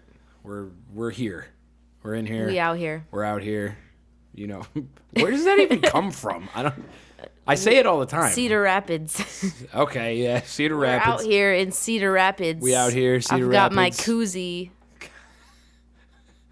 Cedar Buy Rapids. my merch, my Hillary Clinton merch. Comes with a free bottle of Frank's Red Hot. Because I always have hot sauce in my bag, like the cool kids. That was, I don't care. I'm hip. Yeah, I don't care which side of the aisle you're on. She should have just played the saxophone. It worked for Bill. Yeah, but have you seen that clip of Bill Clinton doing that on like the Tonight Show or whatever? Yeah. It's pretty smooth. Yeah, it's pretty smooth. Like, no, all the women, my mom probably, if she had the chance, would fuck Bill Clinton. 100%. That dude is a straight. Sorry, Mom. He's a straight it's true. fucking. I mean, but also, who would blame her? Right. That's a solid pick if you got the opportunity. Why he's with Hillary, we don't know. She's as much of a sociopath as he is. He has been on Epstein's Island a number of times. That dude is. Do you know Christopher Hitchens, right? Kind of, or no? Yes. Okay, he's one of the fat guy. Yep. Yeah. Fuck you, yeah, whatever. The fat British guy. Yep. He was on Bill Maher a lot. Yes, and what I was just quoting is when he was on Bill Maher. Name another 24-year-old that knows that. Hey, that's pretty good. In your defense, you studied philosophy at Berkeley, so. And but I learned about him from Josh. Well, he was one of the Richard Dawkins, Daniel Dennett, Sam Harris, and Christopher Hitchens were the four horsemen of atheism. Which, new atheism, by the way. Don't really know much about atheism. Pretty much as annoying as religion. I'm Jewish, so I have to, be Jewish. You're like, Jews are like sort of atheists, though. Most modern Jews are, even believing Jews. It's like the belief system is just Jews. Like, there is a God, and he fucks the hell off. Like, it's so much, it's a little different from Christianity, Is it? Yes. Because I would go to temple and stuff. No, but that's the practice of religion. But the actual faith, it's like in Christianity, especially in Catholicism, because I'm Catholic, which... Woo! No problems in that church. Oh, no. Just clean as the driven snow. How dare they? Like, they should know better. They're bad. That's not good. But then that's really bad. You make your priests not have sex for their entire life. Do you think there's going to be no problems there? Yeah, exactly. We're human beings. Yes, even pastors are allowed. Like in I understand the desire to transcend human urges because having a body is a fucking chore. Yeah, especially having a woman's body. Try having a man's body. High maintenance. No, we think you about guys sex are low twice maintenance. as often as you guys. You guys kind of excuse me. You people. Whoa! What do you mean? What's this? You people? Men. You hover at like a state, at like a level. Yeah, horny constantly. Yeah, but women. It's horrible. We're up and down. We're up and down. Yeah, I can't say you guys. We ladies. Cycle with the moon, okay? Yeah, no, it's insane. It's not easy. Because as soon as you get used to one way of being, all of a sudden your body is like, well, fuck you.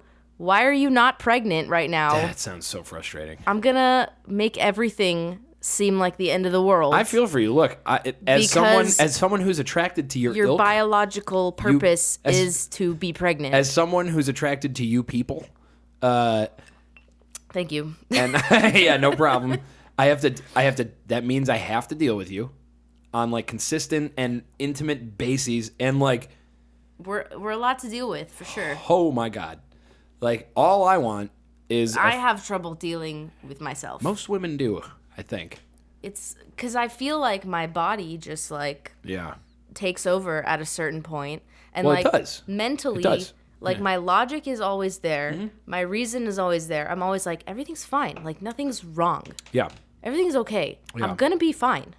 But it feels like I'm fucking dying. Well, but that's your body. I mean... And it sucks. Because I am trapped in it. Well, and yet my consciousness exceeds it. And so here's how it is for men. Picture yourself wanting to fuck everything all the time and never being able to... Oh, I forget where I put the other... There's another tonic around here somewhere. Never being able to not think that and feel that. It's the same. It's not the same thing. But I feel like I was there when I was like first. I'm telling you, there's nothing like being a dude. Learning about just based on stats. Like men literally think about sex twice as often. I thought he was yelling. I thought from the other room, Josh was like, "He's fucking right." No, Josh is not like that. No, Josh is not. But I mean, at a certain point, like the reason that some men are the way that because they have to figure out how to control that for sure. And that is an insane. I mean, like urge to feel all the time. It's distracting. I've been there. It's distracting when you're first learning what it's like to be horny. Yeah, imagine that, but as a dude. Like we think about it every 7 seconds now. That's why you should watch Big Mouth. It's good. I don't like that show. It's about that. I don't like Nick Kroll. I get that. I don't know why. He's funny in some stuff. Honestly, like his character on the show is probably the weakest. The other characters are good. It seems like it. It's just okay, Puberty. I like it because Puberty is horrible. I had a lot of acne. You didn't bleed from your genitals. No, I just had boners all the time at really inappropriate times. It was but you didn't hilarious, discharge all the time. What do you mean by discharge? Because there were some nights. I mean, yeah, but like the vagina is just like wet all the time. No, I'm aware. I'm a child. I'm a big fan. Not of children. No, when you're first growing into your hormones. I was 12. I feel like 12 is young. 12 seems young. 12 is young. 12 seems young. 12 is a baby. Girls hit it before boys, yes, though, they right? do. Yeah, so maybe that's because I hit it when I was like 13 or 14. And I don't think that I was 12 and I learned a lot. 12 is, I mean, which is gross. Yeah. Which is why I'm gross. Yeah, it's now. You are. Yeah, you are.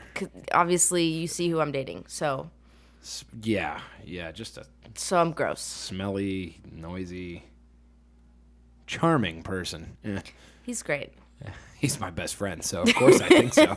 You have known him longer than I. I'm also gross, and I'm also disgusting, and like. People are gross. Yeah, people are gross. You know, I'm not going to go out of my way to be disgusting.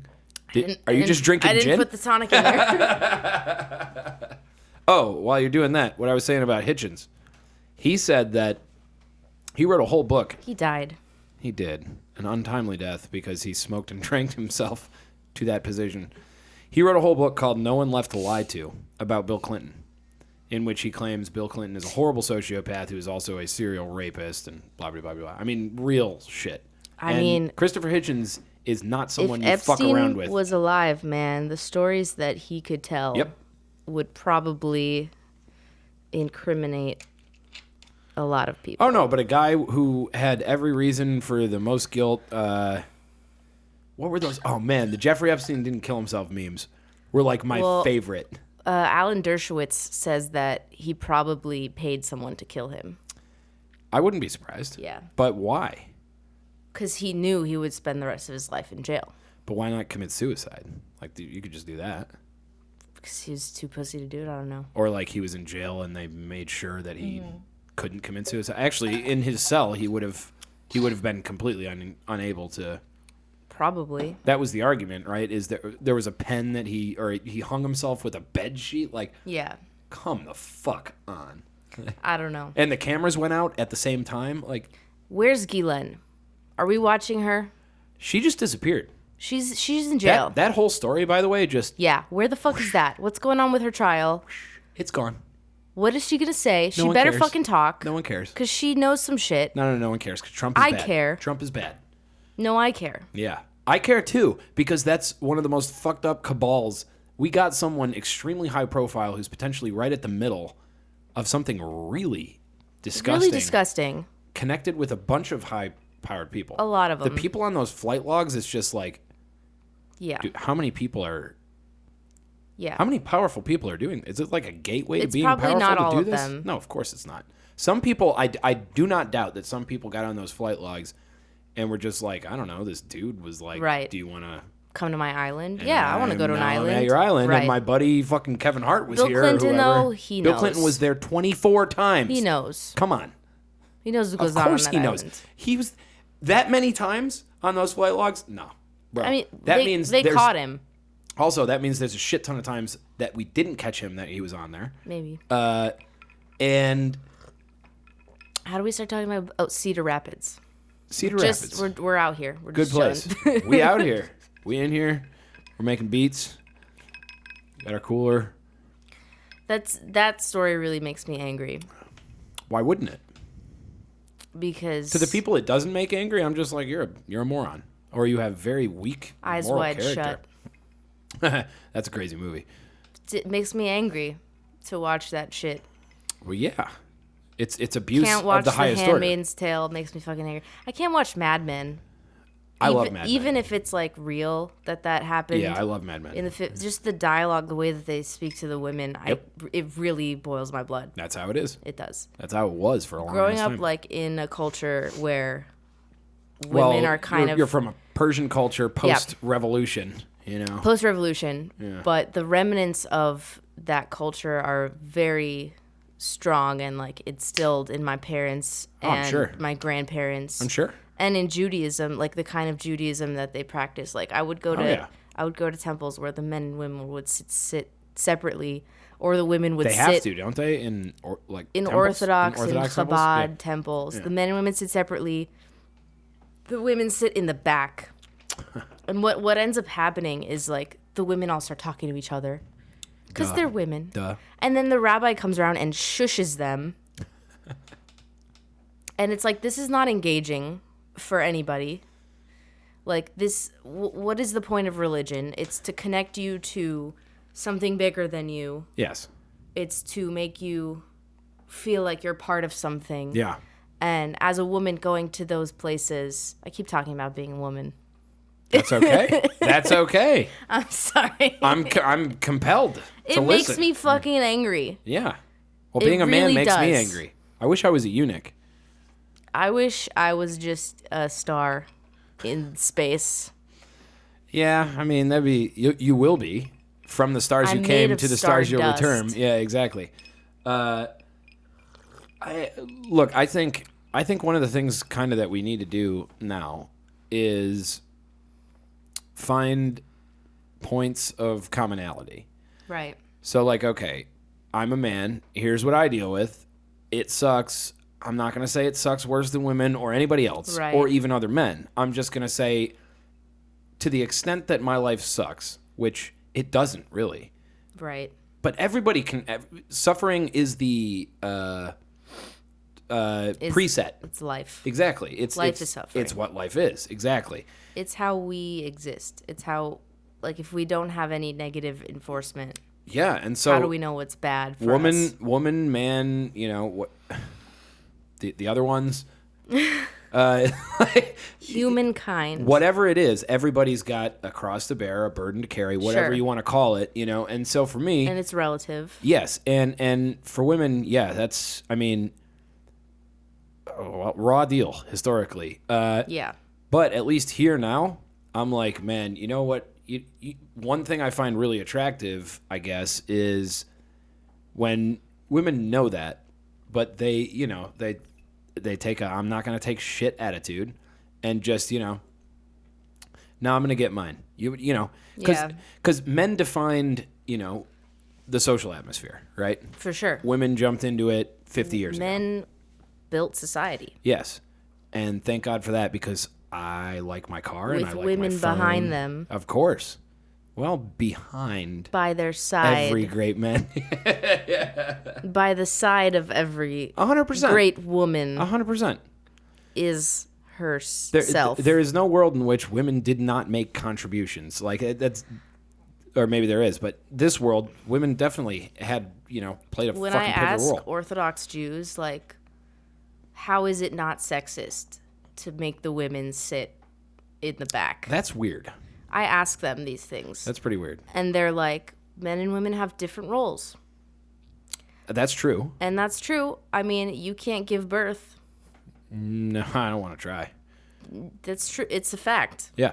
Exactly. No. Men and women do have different roles. Doesn't mean worse necessarily. And I mean, I like that answer in that it's trying to neutralize it, but I don't like it because it glosses over certain... Exactly. It's look, men and women have different roles, so how does that justify separating them at a religious ceremony? Explain it to me a little more than that. We're distractions. Okay, well then why bring them to the church in the first place? I don't know. Why not have a men's club? To watch over the kids. Nice of them. Hire someone. Jews have a lot of money. We are people too. We are part of the community. Yeah, I mean, look, you're using the term just a people kind of loosely. Yeah. Well, look, but men and women do have different roles. Mm-hmm. When it comes to... Different people serve different roles. Yes. Irrespective? That's a word. Yeah, irrespective. Just not irrespectively. Irrespectively. Irregardlessly. Irregardlessly is the best one. Irrespective of gender or whatever. Well, they have different roles. Different people have different strengths. And it's not a bad thing. Look, I don't want to be with someone it's just as a consequence of the way we are, as the animals that we developed to be. We're monogamous for the most part. For the most part. It is served beneficial for us to be. 100%. Good kids come from stable environments. Also, good inventions come from people who had stable environments. But also not. Sometimes. Good artists don't necessarily. Sometimes, but Einstein, artists are a different thing. But they don't really invent as much as... Good content comes from chaos. Yes. Well, okay, so maybe there's a balance here. But what I'm saying is, in terms of a functional society, a functional family unit, professional ambitions, whatever, it helps to work together. And it just so happens that the way we work together is, man and woman, mostly. That does not mean that man and man, woman and woman, any other combination can't get... It's definitely better to have two parents of the same gender than one parent. Exactly. And look, it just so happens that in most cases, man and woman is a good combination because man excels at certain things and fucks up and fails at other things. And sometimes it's women, the opposite. 100%. And it's still good. Point is, complementary. Right. Peaks and valleys, they complement each other. There's masculine women and feminine men. And I tend to actually like masculine women. So it was like masculine women who are just kind of, what's up, internet? Women who are just kind of like take no shit, brassy. I mean, it's all evidenced by... We have to be because it's a fucking man's world. And that's why... It's a man's world! Women... You ever seen that James Brown interview? No. Wait, you might have showed it to me a long time ago. I'll show it to you again if you don't remember it. It is ridiculous. And he's like super fucked up. It's like when he just got back out of jail or something for like firing a gun at his wife. Oh no. Outside their house and she's trying to drive away. So then he gets arrested and then he comes back. And the interviewer is immediately like, so what was happening when you were firing a gun at your wife? And he literally is just on so much cocaine and goes, it's a man's world. Oh, no. Times are fucking changing. Times are certainly changing. Yeah. All my bosses have been women. Female bosses. I mean... Goddamn bitchy motherfuckers. Women are bitchy. Yes, they are. But why is that controversial, by the way? Men are assholes. I love to quote Josh's mom. Oh, yeah. Because Josh... She's a third waver. Josh's second waver, mom at one point made more money than his dad. Mm-hmm. And she's a strong Jewish woman like me. And her quote that Josh says all the time is, bitches get shit done. Bitches get shit done.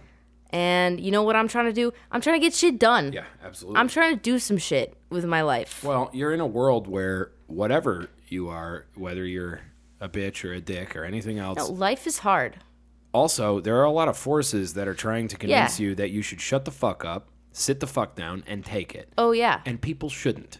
And you're somebody who doesn't have to, and I'm somebody who doesn't have to, and so fuck you. It has nothing to do with being man or woman, Catholic, Jewish, whatever it is. It has to do with the Rage Against the Machine song. Fuck you. I won't do what you tell me. Life is full of obstacles no matter where you come from. Yes. And everyone has different obstacles, and that's not to say that some people don't have it easier than others. 100%. Because I was very privileged to be born where I was born. Sure. With parents that I have, even though they have their own faults. Yeah. You need to recognize your privileges, but life is still fucking hard. Yeah, 100%. And it takes a certain attitude and a certain mindset to be like, yeah, it's hard, but it's still worth tackling. And that's, the fundamental existential question is life worth living, which is why I love The Shawshank Redemption, much to the chagrin of most of my friends who... It's a good movie. ...like film. But the whole thing in that is get busy living or get busy dying. Right. Yeah. And what that means is just, if you're not going to, like, commit to, like, doing the best you can and trying, then why not just die? I mean, really. I know it sounds grim, but why not? Some people are content just bare minimum. That's the weirdest thing in the world to me. Hot, smoking weed all the time. That's the weirdest fucking thing in the world to me. I Me love too. weed, but that's so weird. It's sad. Yeah. Because I have a lot of friends that are very smart. Yep. They're not dumb. Same here. They're smart individuals. They lack that motivation. They have so much potential. Yeah. But life it was is wasted. just so daunting sometimes. Yeah. Especially when you have competition, when there are people around you that make it seem easy, and it's not. It's not easy. Anything that you do is going to have challenges. I remember like 4 or so years ago, Brian, who you've met, one of my lifelong best friends. Great guy. Flawed, but great. Who is not flawed? Exactly. We're talking on the phone or whatever. This might even be longer than that. And he goes, man, I just, I envy you because you know what you want to do and you're doing it. I'm like, buddy, what are you doing? I was like, dude, if you envy me, you're not in a good place, man. What? What? Yeah. Well, he was just like, he was like, I see the clarity that you're seeing the way you want your life to go with. Yeah. Well, it's definitely easy to look at other people. Well, and that's what I'm getting at is writing off of what you said is like, I do have a lot of people just be like, hey, it's what you seem to know what you want to do. You're doing it. And I'm like, yeah, to a certain extent, yes, but you don't understand. Most of my life is just dread. Just like, well, that's life in general. I'm throwing shit at a wall and seeing what sticks. That's all I'm doing. I'm just willing to throw it at the wall. And a lot of people are unwilling to take that chance. It's crazy. And that's the thing is if you're unwilling to fail, you are unwilling to succeed because you have to fail. Society looks at us and thinks that we're crazy. Yes. Because we're don't I know it? Not following a stable path. Mm-hmm. And I definitely understand the motivation to follow a stable path. I completely understand it. I fight very close to doing that. Yeah. Like literally. Who's to say you won't in the future? Why I could. Not? Yeah. I'm young still. Yeah. I definitely understand the need for stability. No, 100%. But at the same time, life is just so fucking crazy. Exactly. And shitty. It's very shitty. And why would I spend it? Why would I spend my time? So that's my main doing argument. Something that I hate. Yep. Doing something that I don't want to do for the sake of stability. I mean, you could always just be one of those people who weirdly subconsciously freaks out on everybody all the time because you're unhappy with your position. Like, wouldn't that be fun? Wouldn't that make you a fun person to be around? No. Exactly. And that people, I think I have an existential anger. I am definitely angry at a lot of things, but overall, my disposition is pretty much just like, I'm trying, at least. I'm trying to be positive. I'm trying to, and I think it reflects, and I think that's the point, though. It's not to be happy, because happiness is a platitude. You don't happiness achieve is fleeting. That. Exactly. So that's Aristotelian, right? Happiness is not what we seek. Eudaimonia is sort of what we seek, which is more of a process than an end game. Like you get, it's the work is the goal, sort of. It's not about the destination. It's about the journey. Live, laugh, love. I was gonna say, yeah, okay, more Target slogans. There's a TikTok that went viral, and it was like, I have a proposition for all the live, laugh, love people. Oh, I would love that. It's like it says, life, aha, fuck. Well, you guys, there's a certain amount of pretty accurate fear and vulnerability that you can totally experience, but you have to just know. Life is fleeting. You could fucking die any minute. Well, and that's my argument for living and trying your best at living is because you're going to die. Right. That's an inevitability. Right. So make of life what you can. And then when you die, even if you fail the entire time, at least you fucking tried. Yeah. And you did some fun stuff. Yeah. And then when you're dead, and you're going to die anyway. Right. So why give up early? It makes no sense. I always knew that music and the arts is what I wanted to do. Yeah. And I grew up with immigrant parents. Did your parents discourage you from doing? Literally from the age of 5. Yeah. First thing I want to do is astronaut. Second thing I want to do is be on Broadway. Badass. My parents to both of those things as a 5-year-old. Unrealistic. That's not a viable career choice. Yeah. My parents, by the way, same thing. Which I They understand. discouraged me at every turn. They want what's best for me. They risked their lives. Not my mom. My dad risked his life to come to a country where he could be free and have opportunities. Where my ungrateful bitch of a daughter. Yeah, where my fucking daughter now wants to go be a fucking artist. I can see it from his perspective. And bring shame upon the family. When he himself is an artist and like always wanted to do that. Is he really? He paints. Really? Oil paints. Okay, so we have more in common than I thought. My dad is an artist too. He paints and he has played music his whole life. Yeah, so really, and what is he? He's written plays. He's acted in plays. No shit. Yeah. Really? He played the santur as a kid, which is a Persian instrument. I was going to say, and now he what plays. Is that? It's a dulcimer. Oh, okay. The one my brother brother played. Yeah. Yeah, and then the tar. Mm-hmm. And then he's always been artistic. He paints these amazing oil paintings. Really? They're so detailed. Yeah. And crazy. And when he was young, he would write plays and like throw these community events where he would have everybody like write a part for everybody, and everyone would. And he just felt like that's be in a play. He's a redhead. He's left-handed. Like he's always been the odd, weird. Redheaded Persian. Redheaded Persian. How many of those are there? We're white. Yeah, but right? Redheaded? He says that before the Arabs conquered, before the Muslims came, because Iran was Zoroastrian back in the day. Yeah. And then fucking secular for a little golden moment in history. Yeah. He says before the Islam that Persians were blonde and redheaded. No shit. Which is possible. Because there are blonde-haired, blue-eyed Persians. Yeah, I guess that's true. To this day. Yeah. But there are also very dark-skinned, dark-haired Persians. Sure. Yeah. So. My dad is actually. He's always been the weird artsy kid. My dad is similar, except he didn't like. He's never really like. I don't know if your dad has paintings and presumably you've read his plays and seen his paintings. His paintings are all over. He painted a mural on like in my childhood bedroom. Like one wall is just. Dude, take some pictures. Show me some pictures. I want to see. I'll show you. That would be awesome. Yeah, Josh has seen them. Yeah, I want to see those. I grew up. When he first moved to LA from Iran. Yeah. He worked in a 1-hour photo. Back when there were 1-hour photos. Ah, the Kodak days. Over on 3rd Street, like 3rd and Melrose. Yeah. And this photographer came in one day with a bunch of like nudes. Nice. Nude photos, artsy black and white photos that he had taken. And my dad saw one of them with some big ass titties in them. He was like, "Can I paint this?" And the guy was like, "Sure." Nice. So I grew up with titties just right next to the TV. Naked ladies. It's art. It's art. The female body. The human form, art. especially the female body. Yeah, the male body, I'm not really interested in seeing in sculptures or paintings. From here, from here up is nice. It's balls and all that is.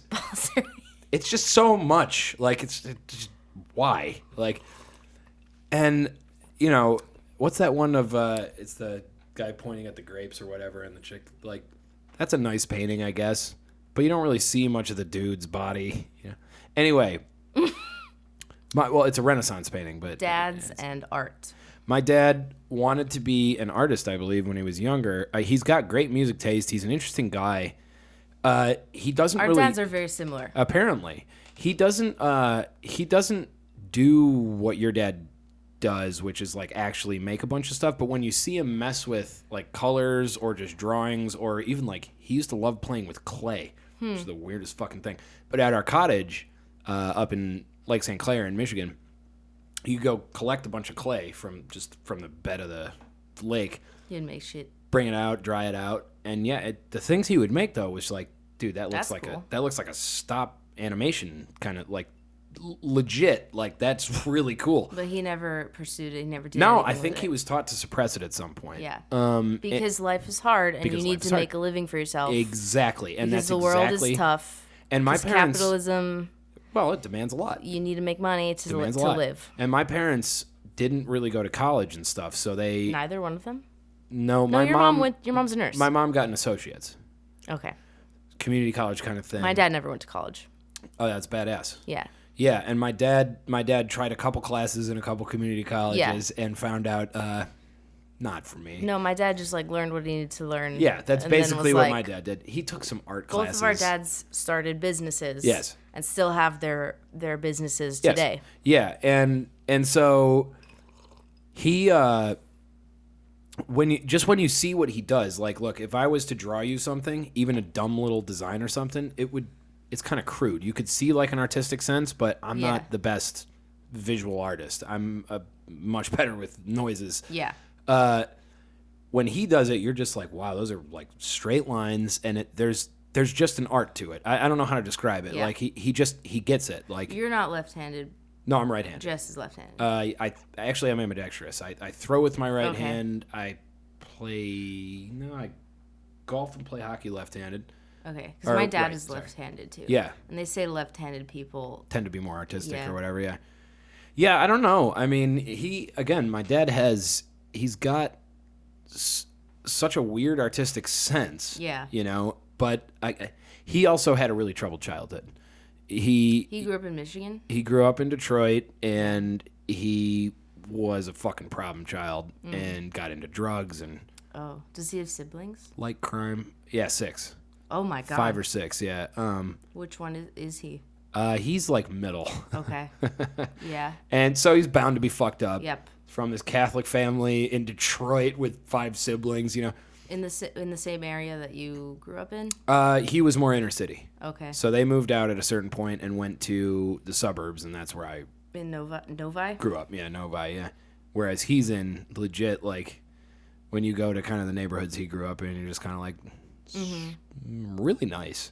But back in the day, when he was being raised, there was money in those places, and you could get a nice townhouse in downtown. Well, back in the day, the father could have one job and support.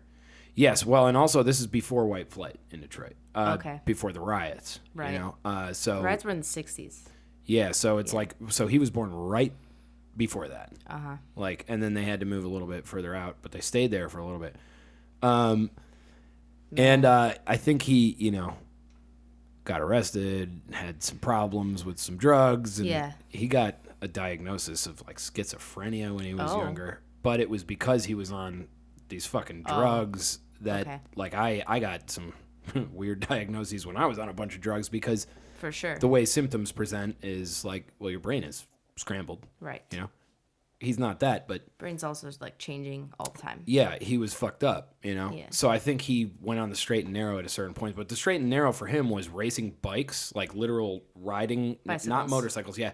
Like, over mountains, mountain climbing, working out hardcore, and just, like, just taking a physical life, you know? And I'm just, glad that worked for him. Oh, it's great that it worked for him. Because I have a cousin who has problems. He has anger. My entire family is like issues, that, but unresolved. And he like does a lot of yoga, but it doesn't chill him out. Nah, man. If you're a dude and you got a lot of, if you're anyone and you got a lot of energy, look, even to me, there is an argument to be made that I should be on certain medications for, I don't know, like depression and stuff like that. I'm afraid to get diagnosed. I don't want to know. Same. Like, I probably should know. Because it'll probably help me. But I've never seen, like, a real doctor. Question is, you've never been to, like, a therapist? I've been to 2 therapists. One of them was my parents' therapist. And the other one... Oh, man, I wouldn't want to go to that. It was not great. And the other one, I mean, a little. It helped a little. The other one was a school therapist. That would be bad. Which didn't really help either. She just kind of sat there while I cried. Yeah, and, they're like, getting paid by your university. Looked at me. Like, yeah. Which didn't help. No. But I've never been to, like, a real doctor. Yeah. brain, like I've never taken any of the tests or anything. Yeah, I took I didn't grow up going in and out of it or anything. Josh did, Jess did. My little brother did. Yeah. Brian did. Sorry, Brian. Well, he got diagnosed with visual processing disorder at first, which turned out to not be true. And then they diagnosed him with ADHD, and they put him on a bunch of meds. Oh, so they don't know what the fuck he's got. They diagnose boys with ADHD left and right. Yeah. Yeah, no, when I was studying psychology, I remember reading about the prevalence rates of ADHD, and they skyrocketed at some point. But we definitely got something on both sides. Probably. Y'all are weird. But I mean, people are weird. No one's normal. Normal people freak me out. Quote unquote normal. The happy, they're just boring. White families. They're just boring. That doesn't exist. Like, I'm so jealous of Connor's parents. Connor's parents are angels. Connor's parents are also, they went through the fucking, his dad went to Nam. Yes. His dad was in Nam. Yeah, and his perspectives on some things, I'm just like. He's got some perspective, but he's such a chill, loving guy. Oh, yeah, he's great. And, especially when you see him pick up the cat. I'm just like who's the little stranger in his home. Yes. And I feel so loved and welcome that's there. because they're fucking great people. They're great. Genuinely. They're so great. Yeah. Look, but that's the thing is, no matter what your life experiences is, you should always be working to make it better. They happen to be people who worked their asses off. Yeah. Who came from legitimately nothing, and figured it out. Your dad is somebody who came from a war-torn country during the revolution and figured it the fuck out. He figured it out. Yeah, and that's the human experience, more people need to be down with this. I really fucking hate that so many people. We are so privileged. Yeah. My generation is so insanely privileged. My generation. Yeah. Is insanely privileged. My mom's generation. That's the thing. Generation X is so privileged too. Yes, we're part of the most privileged generations to ever exist. Yeah. But it's still hard. Well, and also that's because life is hard, but also compared to human history. Yeah. That's why when people are like 2020. This shit is ridiculous. It's the worst ever. I think about my dad. That's the Babylon Bee joke. Yeah. The 2020 is the worst year ever, said everybody who never lived literally another year. At the beginning of the pandemic, my dad was like, yeah, this is crazy, but I literally was smuggled out of my country. Ain't the craziest thing I've seen. In a truck. And my mom's family, who was rich, all their land was stolen from them by the Iranian government. That's so fucking crazy. They left my great uncle there by himself to watch over the house, and then they invaded the house and took it over. That's trauma. That's real trauma. Did you ever read? It was really recent. Having your home stolen from you. That's insane. Yeah. Well, it's happened in America too. But now, eminent domain. I'm just at a place where I feel like I don't have a home. You got to make one. Yeah. That's what you do. Yeah. You make a home. That's and to a certain extent, I think that's a good thing that so many people are having to learn that. It's also extremely traumatizing. There's going to be a lot of casualties. Did you ever hear about what India did? It wasn't that long ago. It was within the last decade or two. They basically declared that, okay, our currency is getting too inflated. We don't want to go the way of Weimar Republic, where our currency is overnight just 2,000 times less. Iran's currency. Yes. So what they did is they had a bunch of Indian citizens pay money back to the government for something, for shit that they owed or to pay back on debt or whatever, or turn in this certain kind of currency. And then they just rendered that currency moot. They said, you can't use these bills anymore. You can't use these marks, whatever the Indian system is on. Rupees. Yeah, there's rupees, but it was something else. And it was basically like... Jewels. The whole world's on that. But, how insane is that? Is you work your whole life, you got a bunch of money, whatever. And then all of a sudden, let's say you have a couple $1,000s worth of these, or tens of thousands of dollars worth of this money just, in your possession. No, you can't use those anymore. You can't even trade them in. They're just done. People like you, who work in a restaurant, all of a sudden you don't have a career or a job. Oh, I got nothing. Yeah. Yeah. That just happened. Totally. Yeah, that's why I'm like, man, when people are, I really think, again, to me, it's not about politics. I understand it'll be taken politically, but talking to someone like my mom, who's, just like, well, we got to keep people healthy. I'm like, okay, but you realize I just lost everything I had. Healthy in what way? Yeah, exactly. Just physical health? Are you fucking kidding me? There's a lot of things. The irony is that I grew up with my mom saying, we just don't care enough about mental health here in the West. It's like, okay. And now you're suggesting that we should do things that are just the most mentally unhealthy by statistics. I don't even have to make an argument. Just look at the numbers. Suicides are going nuts. Like drug overdoses, drug use, alcoholism, homicides, domestic abuse. Like, oh man, they're unraveling. People are unraveling. It's not a joke anymore. It's a trying time. Yes, it's an insane time. At least it's not war. Yes, but I'd almost prefer war because this is just like, what the fuck is going? Okay, they're waging war on us from within our own country. At least we have the internet to cripple us further. Oh, isn't that nice? To further divide us. I mean, that's life, though. That's human history. It's pain, suffering, hard times. The tragedy, though, is that it's happening in the freest country to ever exist on planet Earth, and it was so good for so long. Was it, though? Yes. There's two sides to every coin. Yeah, and I'm on the one side. I'm on the, yes, this is the best country to ever exist. Easily. For everybody. I'm glad that I'm here. I'd rather be here than fucking Iran. Anywhere. You'd rather be here than anywhere. If I lived in Iran, I would be in jail. For wearing pants, for showing my hair, for singing in public. When you walked in earlier and you were showing your hair, I was like, dude, get thee behind me, Satan. And you get out of my goddamn house. Women are not allowed to ride bikes in Iran. Yeah, because they can't drive cars without their men. No, you can drive. You can drive, but if you're caught driving with a man that's not your relative or your husband, Jesus Christ, you're going to jail. That's the fucking Stone Ages. We can't. I'm sorry. We can't go to soccer games. We can make women dress up as men because women are not allowed to go into football stadiums to watch games. And the goofy thing is... Because it's vulgar.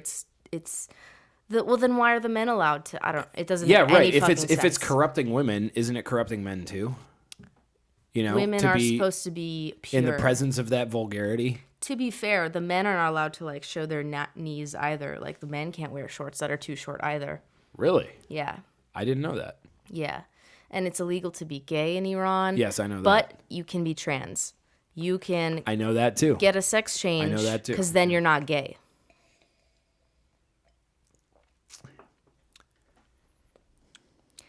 So recognize your privilege, fellow Americans. Yeah, and also... I feel so lucky to be here. Exactly. Also fight for it. That's what I'm saying. Are there problems? Yes. Turn around. You'll see some problems. There's problems everywhere. They're fucking all over the place. Everyone has problems. But if you're suggesting that someplace other than America on planet Earth is as good as it is here, you're crazy. You're just crazy. I'm so. It's not even a patriotic thing to say. What about Canada? Nah, Canada's kind of lame. I grew up halfway in Canada. It's cold. It's also just 10 years behind America. It is? Yeah, in terms of you go up there and they're just like, hey, did you check out this iPhone 9? And it's like, really? Whoa. Yeah, they have their wireless platform is called Rogers Wireless. And there's no AT&T or Verizon. Actually, there might be. Us Americans, man, we know nothing about the rest of the world. You got to go to the rest of the world to learn about it. We are so... Because your fucking media lies to you, by the way. Egocentric. Yeah. We care... We think that we are the world. And I mean, we are in some ways. Isn't that a song? We Are the World? We are the world.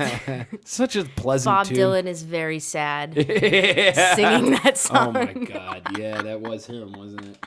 Oh. He was very sad in that filming. That's pretty bad. Yeah, that was bad. No, I grew up halfway in a part of Canada that's like Michigan. No, I mean, the aliens have said, the Intergalactic Federation said, we're not ready. We're not ready. We're not ready. We can't handle this yet. We got to go fucking explore Canada first. Have you ever been to Canada? Or I've never been to Canada. It's like America. I've been to New York. That's the closest I've been to Canada. I'm just across the fucking Niagara. I've been to Detroit. That's the closest I've been to Canada. Yeah, you're right there. Yeah. We can't go, can we? We're locked. I don't think so. My parents have not been able to visit their cottage that is 30 minutes across the border for this entire pandemic, which is insane. You can go to Mexico. The Mexican president was just like, yo, these lockdowns, they're tyranny. I'm like, my brother just went to Mexico. I'm like, yo, the leader of the cartel-controlled country just said that this is authoritarian. Open your eyes, freedom people. Europe shut down. They reopened. Now they're shut down again. Yeah. I don't think this was ever about We're going to be fine. We're going to be fine. We're going to be okay. Unless China takes over the world from now on. I think that might happen. I don't know. Might. I don't know. I'm afraid. I'm on guard. I don't know what's going to happen, but I know that I am considering. We were afraid about Russia, and I wasn't. Russia is not. They can't. Well, actually, they apparently just did a new cyber hack that got into our nuclear codes and our nuclear arsenal. That's a couple days ago, but we don't know if it was Russia or not. We don't know what the hell the news is. We're gonna be fine, no matter what. Probably, maybe, hopefully. Well, that's optimism, really. It's probably the most productive We're gonna be way fine, of thinking, right? or whatever. What I want is a house in the middle of fucking nowhere, and I can't have this because no. But then, how do you get groceries? You drive to a grocery store. It just takes you 45 minutes. But it takes you 45 minutes now in a city where the traffic is so unbearable. No. It definitely takes me way longer than I'd care for. Because it takes me forever to get there, even though it's only 2 miles away. Actually, my grocery stores are, about 2 miles away. It's not 2 miles away. 1.5, 2 miles, whatever. And then the lines there are stupid. And then they have these stupid 6 feet away stickers. The lines are because we can only have like 25% capacity. Yeah, but the lines are stupid at other times too. The lines are just because of COVID. There's just so many people in this city is my point. When you go to a place in the middle of nowhere, there's not really that many people there. You stock up for a week, and then the next week you do it. Again, like if you can grow your own food, a lot of people out there do. That would be dope. Yeah, I'd prefer to have that. Just look, don't bother me. Just give up on society. No. Just the society's on the internet.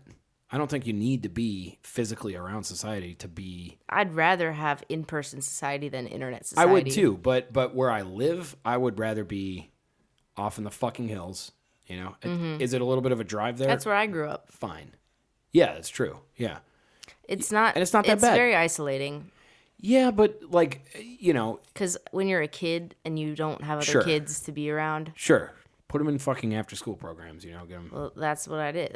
I had to do that because my parents were working. Get them out there. Yeah, and that's how I love art. Yeah, I had to do all that crap. But what I'm saying is, you could go out to get a castle, get some land. That way, if anyone ever, if shit really does hit the fan, you're defended. You're fortified. You get some guns. You get some dogs. Maybe a tank. My mom's mech warrior suit. My mom's grandfather, so my great-grandfather, built an estate in Iran across from the University of Tehran. Yeah. And I don't know if I'll ever get to go there. That would be badass if you did. Because now it's property of the government. Government fucks everything up. Because they took it. They took it from us. Not that I'm an anti-government fellow, but I goddamn hate the government. I really do. Well, I'm anti that government for sure. Yeah, of course. Well, that's why there's restrictions in place on the government, because if the wrong people take over, any system that grants too much power to the people who run it is liable to get completely corrupted. It's... And it doesn't matter if it's like the people in charge or the people. No, that's what we're seeing right now. Yeah. It's, it's happened. Anyway, whatever. We can fucking wrap her up. What else did I want to ask you? Oh yeah, you're young. Where's music in LA going? Where's music going? In the garbage can. In the garbage can. Yeah. That's where it's going. Sad because music kind of seems necessary to life. I don't feel like a Zoomer in any way. Yeah. It might be just because I grew up very isolated. Maybe. And listening to Persian music, which is ancient and old. Yeah. So I don't feel like I'm part of the times in that way. Yeah. People listen to some weird things. And I somewhat wish, like, there are all these artists that are like, I'm the fusion of rock and rap and electronic. Linkin Park? Yeah. Yeah. Machine Gun Kelly? I don't know. Yeah. I mean, Lil you Wayne. remember thing that I showed you, that pop artist that did the metal thing? Oh, I brought that up to someone. Yeah. Yesterday. Yeah. I can't keep up. I just know I know that I like. I thought that was badass. What though. I like. Yeah. Like, I like things that are real, because music to me is something sad that comes from within your existence. That's like. It's the only music worth listening to. It like connects you to something bigger. Yeah. Like religion. Yeah, it's spiritual. Totally is. So when people are always trying to do like the next new thing, it doesn't really excite me in the same way. It's because is that genuine? I mean, are you doing it? Are you making that music for the same reason I'm making my music? Right. You know? Like, exactly. Not really. You know. Yeah, I think the reason music connects people is because it touches something inside of us that is universal. Yeah. So it's an old thing. So it's always gonna be there, is what you're saying, or no? It's like, I hope so. Like the industry itself, though. I mean, people are just broke as fuck. No one has money, but everyone needs entertainment. Ironically, everyone needs entertainment more than they ever did before, because life is getting a little challenging. What is it? It's Robin Williams. It's like poetry is why people live. Like, yeah, 100%. Yeah. Also to fuck and make babies and. Well, that's living. That's another reason. From a biological standpoint. That's what I'm saying. According to what I studied in school, that's why we evolutionarily speaking. Yeah, I don't know. I've always felt like music is like an old thing that it's timeless. Yeah. Yeah. Like when I listen to old Persian music, it's like some guy in a cave playing an instrument and singing like the stars and the universe and like all that shit. Yeah, no, absolutely. I mean, the best music is sort of it's a spiritual experience. That's why pop music, like, I understand it. I can listen to a pop song and be like, this is a good song. You know what's funny though is pop music just used to mean what's popular. Mm-hmm. So the musicians in the audience drove it. And now, pop music means what the label decides. Exactly. It's like a genre. Yeah. Which it shouldn't be. Pop should just be what's popular. Rock used to be. Yeah, it just means popular the biggest music. Thing. Jazz used to be the biggest thing. For sure. Blues used to be big. And now classical music. Yeah, and now it's just you have fuckers writing music to be pop, and it's you mean 8 people writing one song? I mean 15 to 20 people in a writer's room who all get a production credit or a songwriting credit or whatever. Cool, man. Sick. And hey, if you make something good from that process, who am I to knock it? Right. But it doesn't happen often, and even if it does, I can hear through it. I don't know. Music. The production is really what pisses me off. Music to me, it's like when a baby listens to his mom singing and is like crying, you know? Yeah. Like the baby doesn't understand that that's the production or any of that shit. It's just like a human.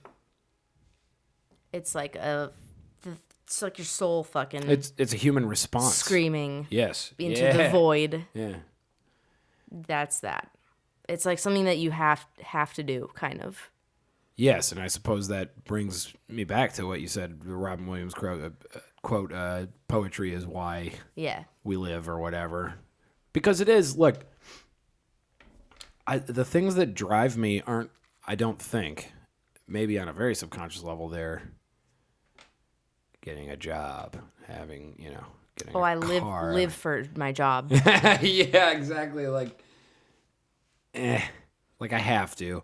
But the music is really, I don't wake up in the morning and go, damn, I'm stoked to do that. The stocks today are doing... I wake up in the morning and I'm like... Some people do, man. In my head, I'm just like, that song. I'm like, yeah, nice, like, or you put on music or whatever I hear in my head. But like, you're just like, yeah. That's like reason to get up and go. Like it like transcends language. Yeah, it's not something of this world. It's something beyond, It's weird. Because I believe in God now, apparently. I'm gonna pee, but then I got one more question for you. It's the same question I ask everybody. Oh, got it. Oh, yeah. I don't have an answer. No one does. I can't do it. I know. I should probably stop asking it because no one. It's such a hard question. Some people though are just like, all right, 5. There we go.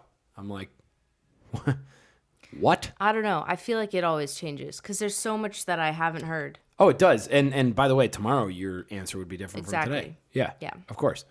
All right, you're gonna have to rant at the microphone for like 30 seconds. Honestly, if you want to do that for 30 seconds, I'm fine with it. Just good luck. Yeah, just actually there's the plug. Yeah. Can they hear that? Yep. It's a condenser. I don't have to pee.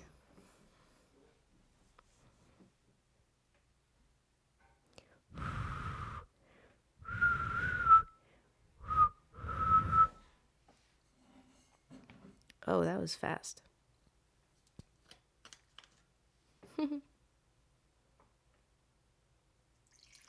Life and stuff, man. Am I right?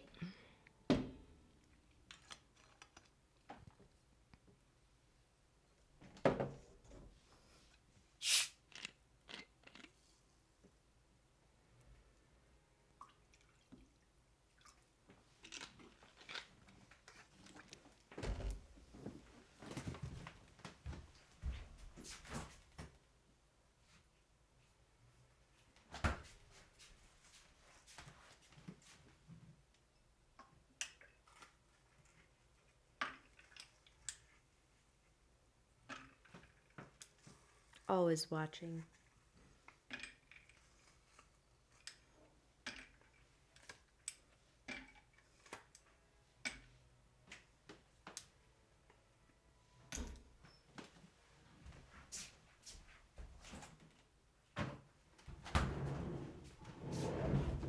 Oh, you got up. Nice. I got ice. Good call. Always a good call to get ice. All right. Well, sorry for the dead space, folks, but frankly, I can't answer this question. If you're still here, you didn't notice because you're probably that high. Oh yeah. Well, it is. Damien just again like three or four people have just been Damien like, there's 5 bands. Has lived his life. Everyone, yeah, Damien really has. Damien has seen shit. He's from fucking Minnesota or something. I didn't know that. Yeah, he's from Minnesota. Damien's a cool guy. Then he went to New York. Then he flitted around the country. Then he wound up in L.A. Yeah. I'm going to have to re-listen to the podcast for the details because that was a hazy experience. I was listening. It was cool. It was fascinating. It was great. He's a dude who's lived. Yes. I mean, and that's all one we're can both hope we're both to a do. little. I really want to sit in a cubicle for like 40 years. I don't blame you. That's my goal. Honestly, that's the way to live. You could go the way I'm so glad that I disappointed my parents. The cubicle just sounds nice, it's not. You've never sat in a cubicle? I have. You have? Yeah. A couple times. I've also I've done jobs. I've done 9 to 5s. Yeah. It's just soul crushing. It is. And that's the thing for me is look, anything I have to make work, like let's say the worst happens and this country really does, the globe goes into a fucking war, blah, blah, blah, and you really have to start thinking about the basics. Okay, well, in that case, music is going to be the thing I do when I'm not at work, which would suck. After I've taken care of my needs. Yes, but look, I got a girl. I got priorities there. You know, I mean, a woman. Sorry, woman. I just thought got a girl sounded cool. A lady. Got a lady. You know, I mean, so you go find something. Point is, to me, if I had to do something, I could, but I don't have to. There's no need to. And that's the difference between our parents and us. Yeah, and which makes us very privileged. Very, extremely, and also, Jesus, I mean, I've done it, and it's not fun. It's not that it's not fun. It's suicidal. Yeah. It's fucking suicidal. No, I just having a job that you hate is probably the worst thing that you could do for your mental health. Yeah, I agree. Spending your life, it's the same as jail. Yeah. Because the free time that you have is not enough. Mm-hmm. It's not worth it.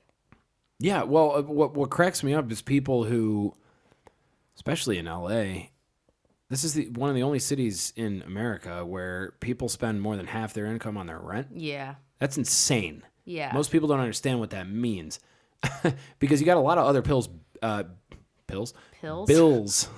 besides rent, where you go, oh my God, okay, I got to pay those. So if you're spending more than 50% on your rent, that means you're probably spending an extra 25% on additional things, which means you have really nothing to put away for savings. Spending money unless you just don't go out. That you never are there. So you pay to work. You're paying to work. And you're paying to get to work. And you work to pay your bills. Yeah. What kind of cycle is that? It's existentially it's pointless. It's terrifying. It's pointless. It's why? It's hell. Why do that? Exactly. Because you have to. You're a hamster on the wheel for the rest of your fucking life, unless you're rich. You have to, unless you're insane, and and lucky. I got one of those too. And or. Yeah, I mean, it just sucks because look. I think anywhere worth going should be a challenge. No, anything that you're gonna, even if you choose the easy, the path that's already laid. Like if you want to go to med school or whatever, fucking. That's hard. It's hard, but you have a path. It's laid out for you. Even if you have a path laid out for you, it's gonna be hard. Yes. Well, and what I'm saying is, if you want to choose the musician's dream or path or the actor or whatever, it should be hard. It should be hard because that ensures that we sift out the riffraff and we get the best. For sure. The problem is college is hard. Yes. Getting into college is hard. The incentive structure is bullshit. What people are motivated to do is bullshit. And now it's become so ridiculously unaffordable that it's just kind of like, fuck it. Why am I not somewhere else? Like, I don't understand why I'm not somewhere else. You know, Well, that was me. I was like, why would I put myself into $150,000 of debt for something that I don't know that I want I'm not to sure do. That I'm going to pursue. Yeah. For something that I don't know is going to make me happy. Mm-hmm. And obviously happiness is a fleeting thing, but I have to fucking try. Did you take the LSAT? I did. What'd you get? I got a 165, which at the time was 92nd percentile. That's pretty fucking good. 92nd percentile. It's pretty good. Yeah, it's really good. Oh, I got into UCLA Law. That's pretty good. Which is like 14th or something. Did you go for the Ivy Leagues or no? No, you didn't apply. I only applied to UCLA. So my buddy, I good. Well, and you got Actually, in. That's 100% I applied success to UCLA rate. And Stanford. I didn't get it at Stanford. Okay, yeah. Obviously. My buddy scored. He's a good friend of mine growing up. He scored 99th percentile. Mm-hmm. That's dope. Now he's a nobody. He's somebody sort of like me who's just, my parents don't have connections, whatever. 99th percentile, though. That's great. He did undergraduate at University of Michigan. Mm-hmm. Now, you'd figure that's pretty strong, right? Double majored, graduated with a 3.9 or a 4.1 or great. Some stupid shit. Yeah. extracurriculars, the whole thing. Got rejected from every Ivy League. Was he white? He was white, and he didn't have... Wait, what? He didn't have any family members that ever contributed anything to any of these schools. Well, that's Ivy Leagues, yeah. Well, and also, again, being white... It'd be like that. It do be like that, though. It does hurt sometimes, but it was insane for me to hear that. Because, look, the dude busted his ass. Well, he probably got into some other great schools. He went to University of Michigan Law School. University of Michigan's good. That's fantastic. It's just, obviously with the way he busted his ass, he would have liked to go to, Harvard or Yale or something, and he would have deserved it. What was his major? Was it poli-sci? Econ and poli-sci, double major. Yeah, poli-sci is bullshit. Poli-sci is so saturated for law school. Yeah, it's bullshit. So it's more advantageous. I told him growing up, I was like, dude, do philosophy. Philosophy's the best one. Major for law school. Yeah. Because it teaches you logic and it teaches you how to argue. That's originally why I was like doing philosophy, because I'm like, all right, I don't know what the fuck I want to do with this undergraduate degree, but at least law school would be in my cards. Elementary schoolers philosophy. Philosophy is something that everybody needs to know. No, I think we should just make it an elective when you're in your senior year of college. Then you do philosophy 101, blow it off, and never know anything about the goddamn world. No, I mean, philosophy can definitely hurt you. Oh, no, I agree with you. We should teach it from the youngest age. You definitely get trapped in philosophy. Oh, like the fucking hipsters who study philosophy? That's the problem with studying philosophy. I will say that majoring in philosophy at UC Berkeley was kind of bullshit. I mean... Well, studying anything at Berkeley is... I got to choose my classes, which is nice. That's great. And... Did you have to take languages for philosophy? Philosophy of language? No, like foreign languages? No. So at my school, there was a requirement that I would have had to take 4 years of a foreign language to do a philosophy major. Yeah. Oh, man. Yeah. I mean, I would have just done Persian because that would have been an excuse for me to learn because I don't know how to read and write. Yeah, I mean, that would be good. That would be great. Spanish was one of them, and I'm like, I could just move to the West Coast. Fucking learn Spanish there. Yeah. Why am I paying for this? Oh, that's weird. It was weird. Yeah. The requirements that they had for the philosophy program where I went, which is Michigan State, didn't make any sense. So I was just kind of like, screw it. Philosophy at Berkeley was really easy. Yeah. We had to take like a writing class.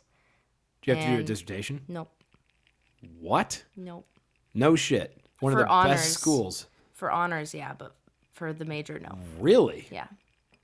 It was too easy for me. That seems remarkably easy. You didn't even have to do a dissertation. All I did was write like 3 essays a year per class. That is some bullshit.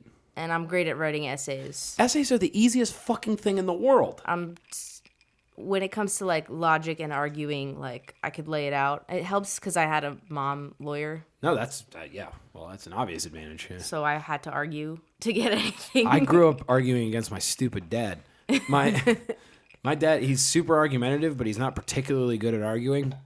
So I just like had to learn quick. Like the other day, I forget what I said. Oh, he said something Arguing is fun. It is super fucking fun. But not on Facebook.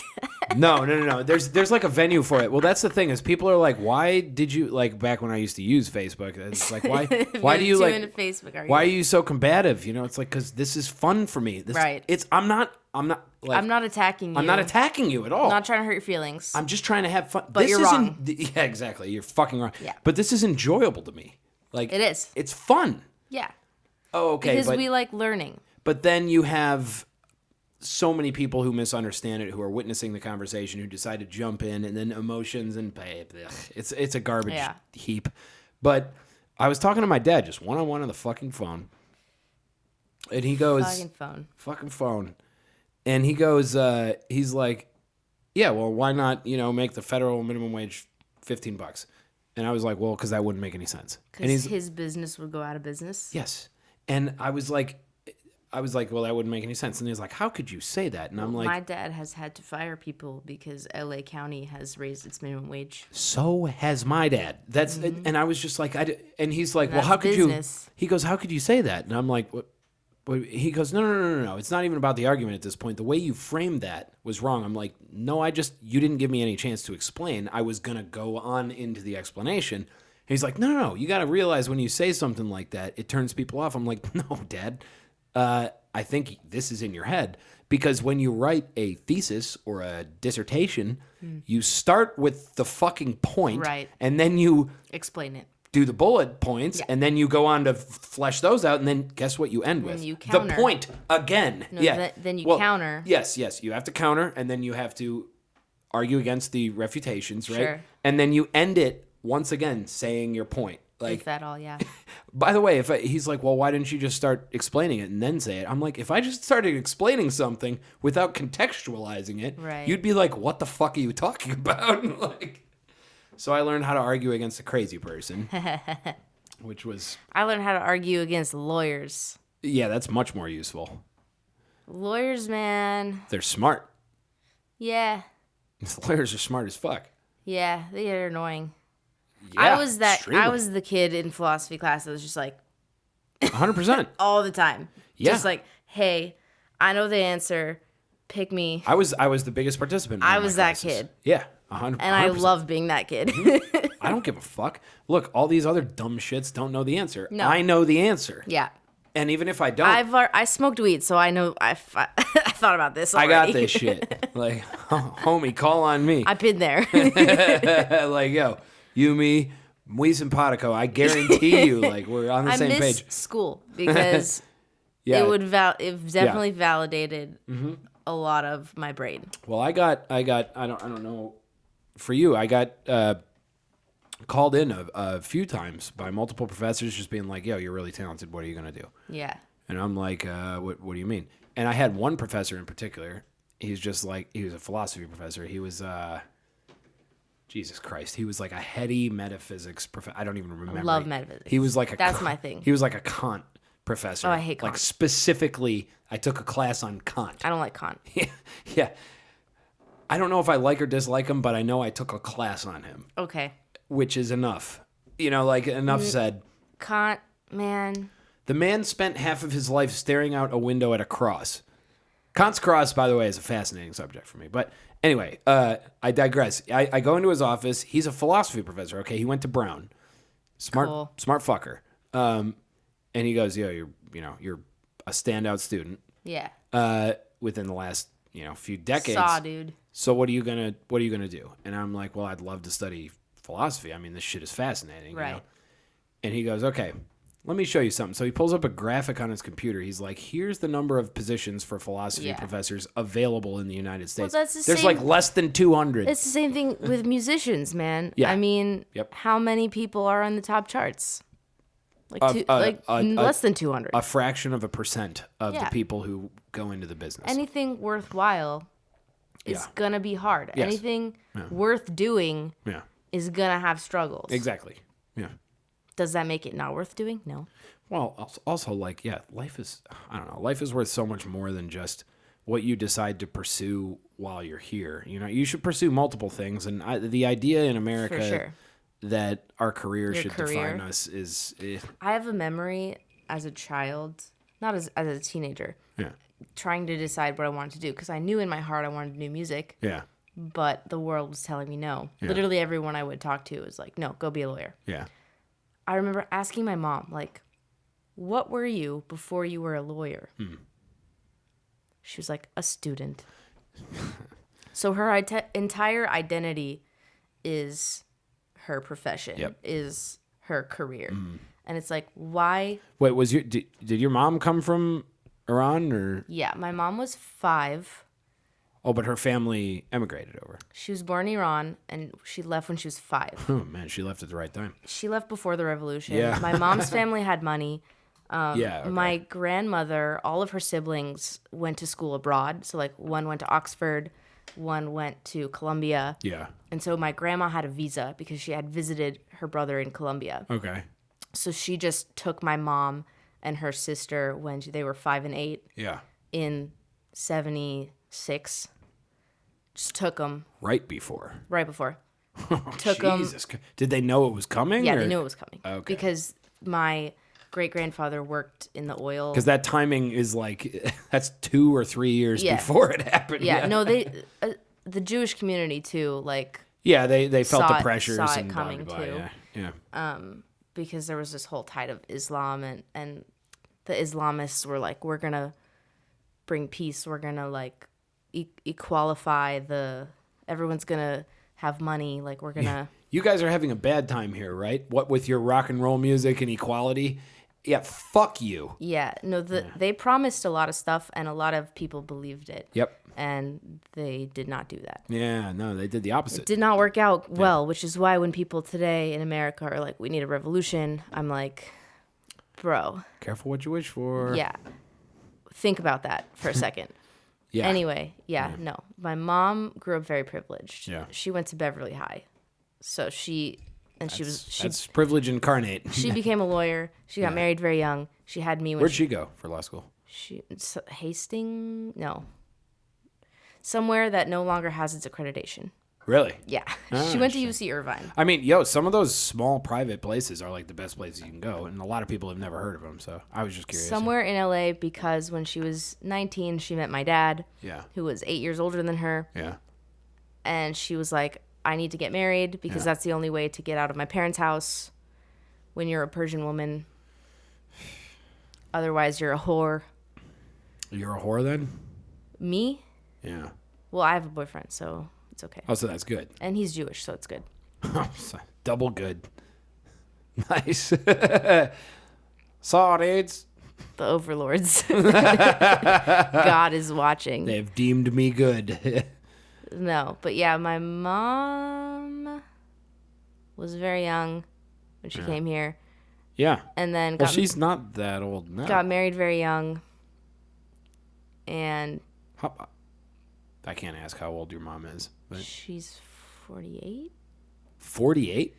She was born in 71, so she's 49. 71, wait.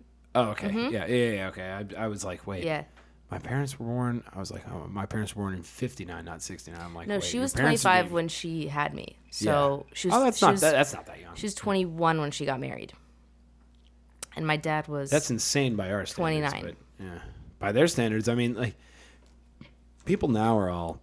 No, my great-grandma was forced to get married when she was 15. Ooh, by who? By her family in Iran. The arranged marriages are like, man, that's a disturbing tradition. But I mean, that's what had to happen in order for society to live on, I guess. Sure. I mean, back in those times. Maybe not. It's what Iran did happen. was very primitive. They were not as advanced. Well, they were, and then they weren't. And now they are again. Now they are not. Iran's pretty primitive now. Hard as fuck, dude. Yeah. It makes me so sad because that's where my ancestors are from, and I've never been there, and I can't go there, and it's fucked up. Oh, no. Hell no. You should not go there. I want to go there because, like, a part of my heart is just like, that's my homeland. Yeah, at least Ireland. It was corrupted. You know, my people are Polish, Irish, and German. You could go there. I could go to any of those places. Yeah. But they're going to be like, what's this fucking American doing here? Yeah. And I'll just be like, yo, it's cool. Look at my last name. Saw, dude. Used to be spelled with an umlaut. In Ireland, they'd just be like, what? Do you drink? So, like, you could go on Ancestry.com and, like, learn stuff, actually. I don't learn much. They probably have some documents. My mom and dad got those tests, and they... Yeah. Oh, I'm sorry. My mom was afraid that she might be Jewish. It's scary, man. I guess I would be afraid too. As a goy, I don't know. I gotta be Jewish now. Oh man. I mean, I don't particularly like Catholicism. How did your parents meet? Oh man, I don't know if I know that. You don't know that? No, I don't think so. I just know that. Did your mom grow up in Detroit too? Yes, they both grew up in the Michigan area, the Detroit area. Fuck, you know what? I do know it. I just can't remember it right now. They told me within the last like 2 or 3 years because I bothered to ask. Wow. I would have never bothered to ask that fucking question before. They never told you? Just like... No. I found out my parents are... Look, there's a Sorton. There's a certain Midwest... just salt of the earth. We don't bother each other with these details. We don't talk about them. I had to find out by looking through baby pictures when I was, I don't know, 10 or 12 or something, looking through these albums that my mom kept, and then I found my birth certificate, and then in the same compilation of certificates, my parents' marriage certificate was there. Mm-hmm. I must have been a little older than that, I guess. And I put together, I'm like, I was born 3 months after they got married. Oh. What's up with that? And nice. My mom You were an accident too. Oh, yes, absolutely. First child yes, accidents. Yes, of course, yeah. And I brought it up to my mom, and my mom was like, you were a surprise. Yep. And I'm like, nice. That was an existential awakening for me. I was probably 13. Yeah, I wasn't supposed to be here. And my parents took us to the house. And in fact, my arrival and your arrival fucked up my parents' lives. Oh, don't even. My parents are divorced, so. Yeah. No, my parents just spent 10 years screaming at each other and then stopped. Because that must have been exhausting. It really changed my perspective of being alive. Because, what the fuck? I just could have not existed. Just happened. I wasn't supposed to exist. Yeah. What? It's how a lot of people were born, though, probably back then. I mean, now we have a little bit more control over things. Yep. All of my thoughts. You're an accident. All my thoughts that haunt me on a daily basis. Yeah. Just random. You didn't have to happen. No. It's they humbling. fucked up, and now I have to go to work. It's the same thing as when we started out talking about... Yeah, exactly. Now I got to fucking pay rent. Now I have to go do all this shit because they didn't wear a condom. I did not ask to be born. No, I didn't. I did not ask to be here. I really... And in fact, my parents probably actively asked for me to not be born as well, which may or may not have been reflected through some of the early years of my goddamn life. My parents were married. Your parents were not married. My parents were not married. My parents, according to my mom, they were already planning on it. My dad hadn't popped the question yet. My dad decided, well... Now's a great time. Now that you're 6 months pregnant. Seeing as how you're pregnant, yeah. Well, no, he popped the question earlier. But not... The time, Cute. Yeah, it's touching. So you were there for their wedding. I was there, yeah. Candy bar in my dad's back pocket. Yeah, I don't know. That's like an old guy expression. But my parents they're very Midwest, again, very salt of the earth. I would have never known those details had I not been inquisitive or had they not come up by accident. When you go back for... the holidays are always a great thing. I got my mom last year. I got this. It was a. What the fuck was it called? You can take all of your old family album photos and videos and digitize them and put them on a digital drive or whatever. I forget what it's called. Legacy box, I think. It's great. She loved it. But doing that, it's when you go back for the holidays, especially when I only get to see my parents once or twice a year. It's always okay, let's reflect, let's kind of go over things. And the holidays, weirdly, are a time of... I've always felt very lonely during the holidays. I don't know why, but especially during the Christmas, there's just a lot of, reminiscing, a lot of family, a lot of reflecting, a lot of looking forward, just a lot of... It's a very, introspective... It's weirdly kind of trippy, you're just kind of It's the dead of winter. Yeah, and I always remember when I was younger, we'd go to our families, places, extended family, whatever, and then when we'd leave, I'd have this ridiculous, overwhelming loneliness and depression, it really weird. Yeah. And I don't know if I ever got over that. I just knew, man, that was a great time, and I just feel this, pain now that they're... I think it's just, the pain of all your fucking ancestors. We're apart. Yeah, and, something's wrong, Really weird, but yeah. Either way, so I go back home and she's got this legacy box. She's going through all the other. Oh my God, I got the my mom is respectfully, mother, a bitch, and she's you can't get a gift for her. Oh. Anything that you get, she's just. I've seen every year after year. My dad will get something and she'll open the gift and just be like.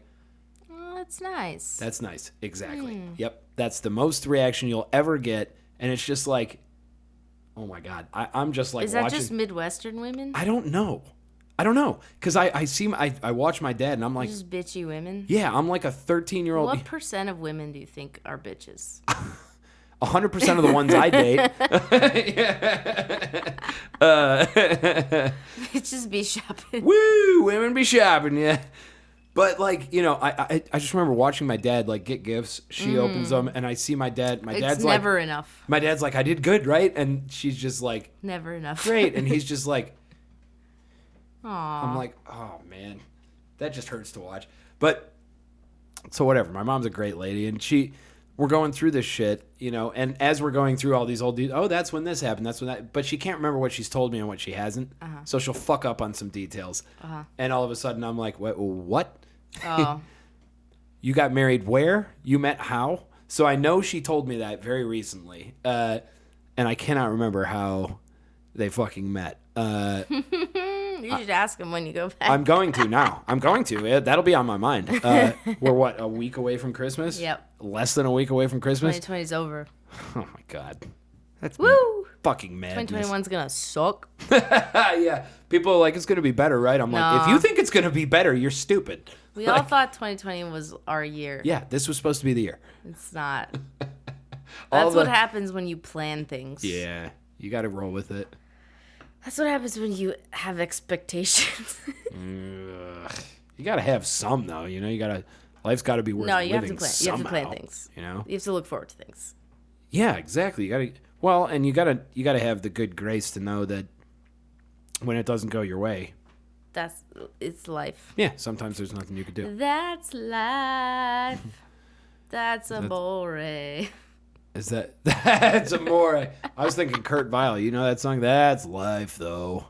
It's a really lazy song. I think so. It's a really bad song, to be honest. He's so lazy. I love Kurt Vile, but he's so lazy. Remarkably bad. But it's art. It's like, yeah, I guess, sort of like shitty graffiti is. It's like stoner rock. Yeah. Slacker rock. It's like him and Mac DeMarco. It's like the rappers on Lean. Slurring everything. Just yeah. I just say 5 words because, yeah, exactly. Yeah. Ho. All right. Whatever. That's sweet. Okay. All right. Fine. 5 artists you can't live without. Unanswerable question, but who cares? I don't like the question. Yeah. No. Even when people are like, who's your favorite? No, there's no way to answer can't, it. Because it's always changing. No, there's that you don't get to win. I thought there was a cat on there. Where the hell is the cat? Oh, probably in Josh's room. Faye's over there on that couch. Oh, she's on the couch. Yeah, she's asleep. She hasn't come to bother us at all? No. She's asleep. It's cold. It's not that cold. Why you ponder that? Oh, no, she's up. Pondering. She's licking her butt. Sorry, little girl. I can't, man. Recently, Josh showed me Steppenwolf. We didn't talk about Josh at all. We started the conversation out with Josh, but no, we stayed away from that because it's a boring topic. Josh is how we know each other. That's true. Yeah. Good link. Connections, man. I'm not against it.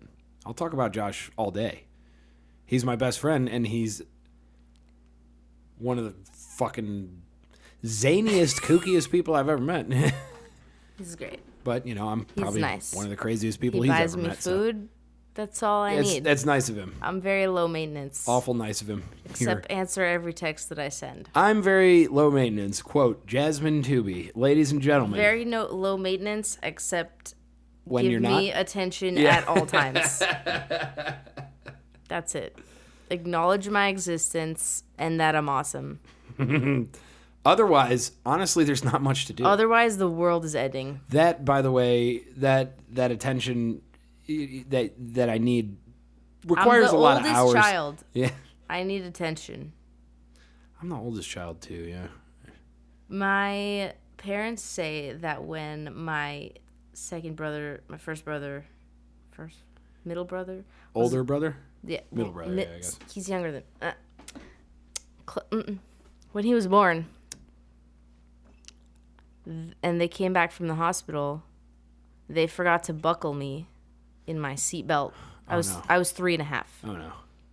They were buckling him in his little car seat, and they forgot to buckle me, and I had a panic attack.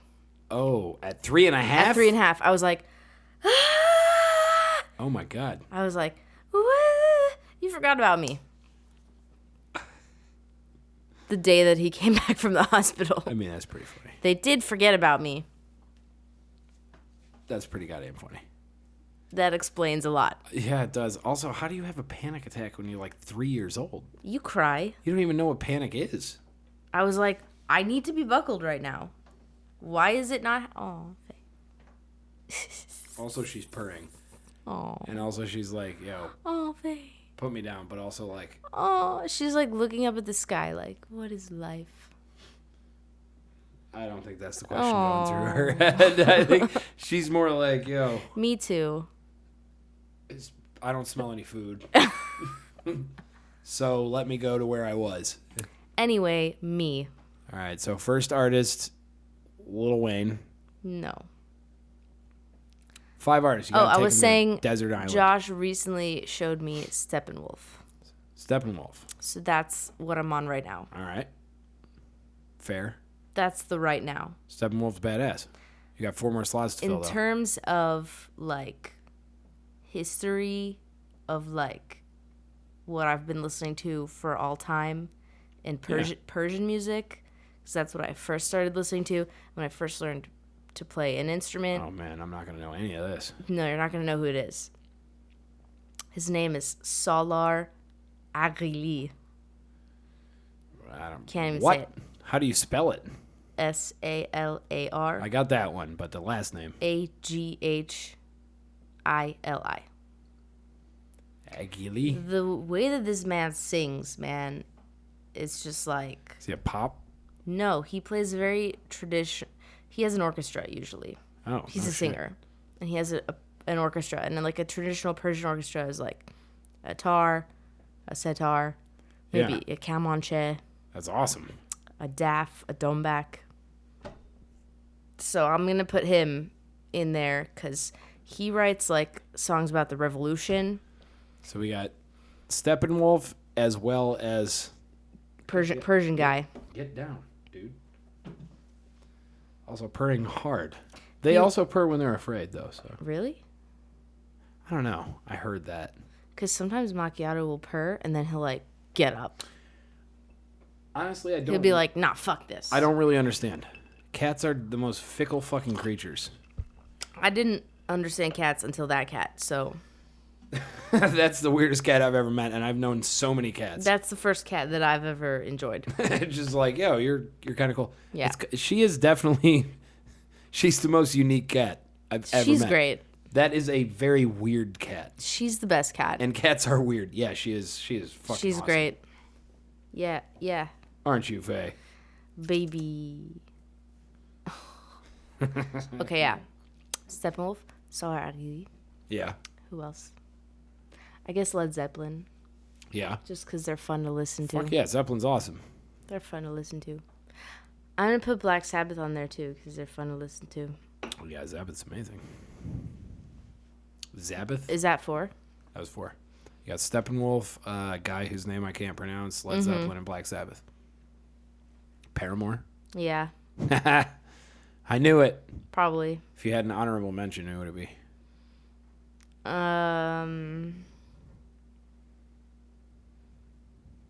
Man. I don't know, because what I listen to just changes, like, all the time. Yeah, that's why you can't win.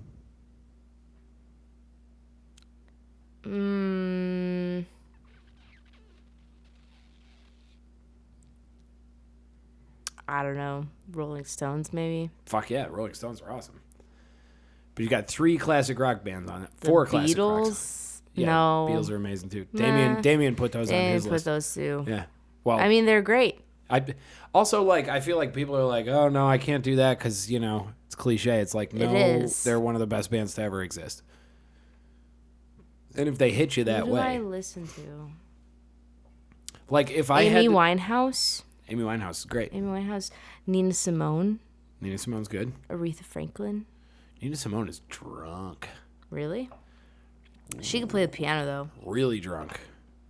As far as I know. Amy Winehouse is on heroin, so... And drunk. Actually, yeah, she's a special talent. I remember, like, my cousin one time saying, like, the way that Amy Winehouse sings, like, the pain that you have to sing like she sings. And that's, honestly, for me, like, music a lot of the time comes from pain. Yeah, it's pure catharsis. So, yeah. And dealing with pain, you know. Because existence is pain. True words have never been spoken. Existence is pain. I don't know. I feel good. I'm not in pain right now. But I'm also kind of drunk, so I think that might cut against it. But do you ever get sad when you're drunk? Yeah. Yeah. Yeah, sure. Because like some people get angry drunk. I don't get angry. I was about to say I'm not. Josh yesterday got angry drunk. That was fucking hilarious. It was hilarious. That was it during the podcast. But that's also normal, Josh. It is, but during the podcast, I like didn't notice it, and then I realized how much we drink. No. And I think like me and Damien are used to it, but Josh doesn't have that kind of tolerance. He doesn't drink that much. And then I'm just like, bro, you are just he was drunk. rambling about nothing, man. But he does that normally. Yeah, but when he's drunk, it's like his autism won't. He can't stop it. Do you think Josh is autistic? No, I don't think Josh is autistic. I think he's spectrumy. Spectrumy? Yeah, but what does that mean? I don't know. Nothing. I think he's. I don't want to know. No. I don't want to take any of the tests. I just don't. Don't put me in your box, man. Yeah, I just don't care. I think that Josh has legitimately been to enough psychiatrists and therapists that if he was autistic, one of them would have found it. Yeah. I think he's got. He's a smart guy. Yeah, he's one of the smartest people I know. He's very smart. He is a spectrumy kind of guy, but also that's sort of an excuse for being just fucking socially awkward. Some people are socially awkward. I'm socially awkward. That's fine. I'm socially awkward, and most people don't catch on to that. Unless I'm drunk. Exactly. And hence here we are. Or 10 years old. Yeah, when I was a kid, I wasn't. Actually, no, I was. When I was a kid, I didn't give a fuck. I didn't give a fuck either. Which is probably why all my friends were bitchy to me. I didn't like people when I was a kid. I just didn't like people. Like, I remember I didn't hate them either. My girlfriends as a 10-year-old, 9-year-old, like, lying to me. Mm. I remember, like, realizing they were lying to me. I didn't figure that out until I was... And I'm like, why would you lie about that? Yeah. Just to fuck with me? Yeah, that's weird. Why would you try to fuck with me? Yeah, it's weird. Because girls are bitches, man. I learned how to lie when I was very young, and I was effective at it, but I did not learn that people were lying to me to fuck with me until this girl was like, later. Hey, that building's gonna explode right now. Hold your ears. Oh, yeah, that's... What? Shut up, bitch. What's wrong with you? What the fuck are you talking about? I'm not crazy. You're crazy. I mean, I'm going to hold my ears on the off chance that you're right. But you're my friend, so what the fuck do I do now? Fucking insane. Like, you better hold your ears, dude. That building's about to explode. What the fuck? Where'd that come from? Josh is... yeah, no, I do not think he's autistic. But I do think he's got some spectrumy tendencies. But look, everyone's got their... I think when you're smart... Their palate. He thinks I'm spectrumy. Yeah. He said Maybe he's just saying that. No, he used to say that back when, and I just said, no, I'm not. I'm not. I promise. I'm not. No, you're just anxious. I'm extremely anxious, but I'm like legitimately good with people. So I promise I'm not spectrumy. Is spectrumy just no? Because visual processing disorders on the spectrum. That's the thing. Is any sort of learning disability is on the spectrum. He's taking it to mean something a little bit broader than it means. I think he's drawing it to Neanderthal DNA. He just doesn't know what the spectrum is. He does. He's just broadening it a bit. But I also think a spectrum, so it is broad. Exactly, and there's also a fascination among people, particularly fascination our age and younger, to have something. Oh, I'm this, and this, and this, and this, and this, and I'm gonna put it in my Twitter bio. Yes, yeah, and now because I have this disability. Well, I just can't deal with that. You know, it's like shut the fuck up. Just deal with it. Just fucking deal with it. I hate when people wear their like identity or their trauma as like a badge. If anything, you should goddamn try to hide it. I don't want to know. I mean, that's cool because everyone's experience sort of dictates their perspective. Sure. And it's nice when people contextualize what they're saying with that. Yeah. It is. But at the same time, that doesn't validate what you're saying. Well, look, if you say or do something that's like kind of nuts and people notice, and then you go, oh, it's because I had this trauma. Okay. You don't get to excuse that. At least, though, you recognize that you just said or did something kind of dumb, and then you went. But it's okay. What I don't like is when it's just brought up willy-nilly in conversation. Like, yeah, I have this or that. No, it's people use it to qualify their statements. I didn't fucking ask. And by the way, now that I know that, as a woman. Exactly. Which I did like 8 times during this podcast. No, you didn't. Not in that context.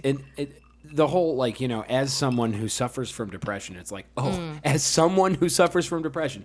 So you mean a human, or what? Like, I don't care. I do on one level. I am empathetic, actually, as someone who suffers from depression, but I'm not particularly interested. In fact, I would not want to hear. What were you going to say? I don't care if you have depression. So you're speaking from your depressed brain. Are you right or wrong about what you're going to say? That's all I care about. Yeah, what are you Let's saying? just talk about that. Just say what you're going to say. Another conversation, we can talk about your depression, and I can sit here and you can cry on my shoulder and blah, blah, blah. Who the hell that? It was Jess. What the hell is she doing? She said, damn it. She said, damn it. Is she still grouchy? Yes. All right, well, that's a good time as any to end it, so. I have one. No, I failed it. Paramore. Yeah, no, Paramore's already on there. That was the 5th one. Paramore was the 5th. I expected it to be the first, to be honest. It has to be, just because it was so formative. The album Riot was so formative for me. I would put it on my fucking...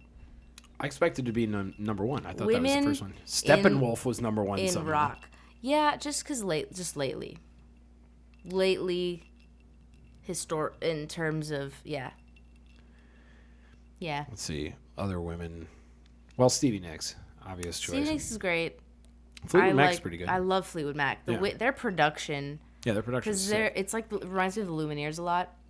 Because their songs are very simple. Their instrumentation is very simple. It's very big. Very simple, but it sounds so big. Although it's like 4 instruments, but it sounds like but what's his name? Winwood from Fleetwood Mac, guitarist. I think that's his name. I thought Mick Fleetwood was the guitarist. That would make sense. Or is he the drummer? I'm not sure. I thought Steve Winwood. Fleetwood and then Mac are 2 people. I think they're the drummer and the bass player, maybe, actually. I think they're the rhythm section. That's pretty funny. Well, but yeah, I don't know. I could be wrong. I thought it was Winwood who was the guitarist. I could be wrong. Whatever his Lindsay something. Lindsey Graham. Buckingham. Lindsey Buckingham.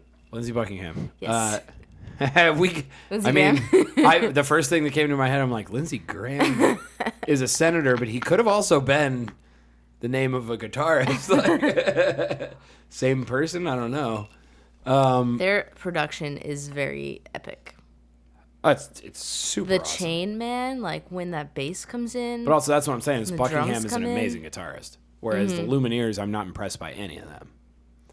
I mean, musically. I like their songwriting. I'm not saying that their songwriting is bad. Songwriting is cute. I'm saying their musicianship, though, is, I'm just kind of like, you can it's play. Normal. You can play, but I mean, guess, Bob Dylan's musicianship fucking sucked. Au contraire. I think his musicianship was amazing. You think so? Yes. He wouldn't tune his fucking guitars. Yes, I am in the minority in that. I realize that. But I think he was actually Kurt Cobain, he was a good fucking guitarist. His solos, man. Dirty. Also genre defining. Very dirty. And some of the most influential shit I've ever heard. Man. I'm usually on the side of fuck Kurt Cobain as a guitarist. Although recently I've come to recognize, like, nah, he's not a great guitarist. He's pretty good, though. I mean, his chords are cool. He can consistently do what he's doing. His chords are interesting. Well, also his tones and his solos. I mean... His solos... That shit is... it defined an entire generation. But Fleetwood Mac... Lindsey Buckingham... Women of rock. Lindsey Buckingham is way better, and Stevie Nicks is a badass. Heart's awesome. Heart is dope. Although, like, super cheesy at some points. Ooh, Barracuda! Yeah, very cheesy, but good. Yeah. Patti Smith. Patti Smith's badass. Patti Smith's badass. Hole. 3 good songs. Yeah. The rest I could do without. They're ripping off. Yeah, it's chick. Kurt wrote half those songs. Spare parts for broken hearts.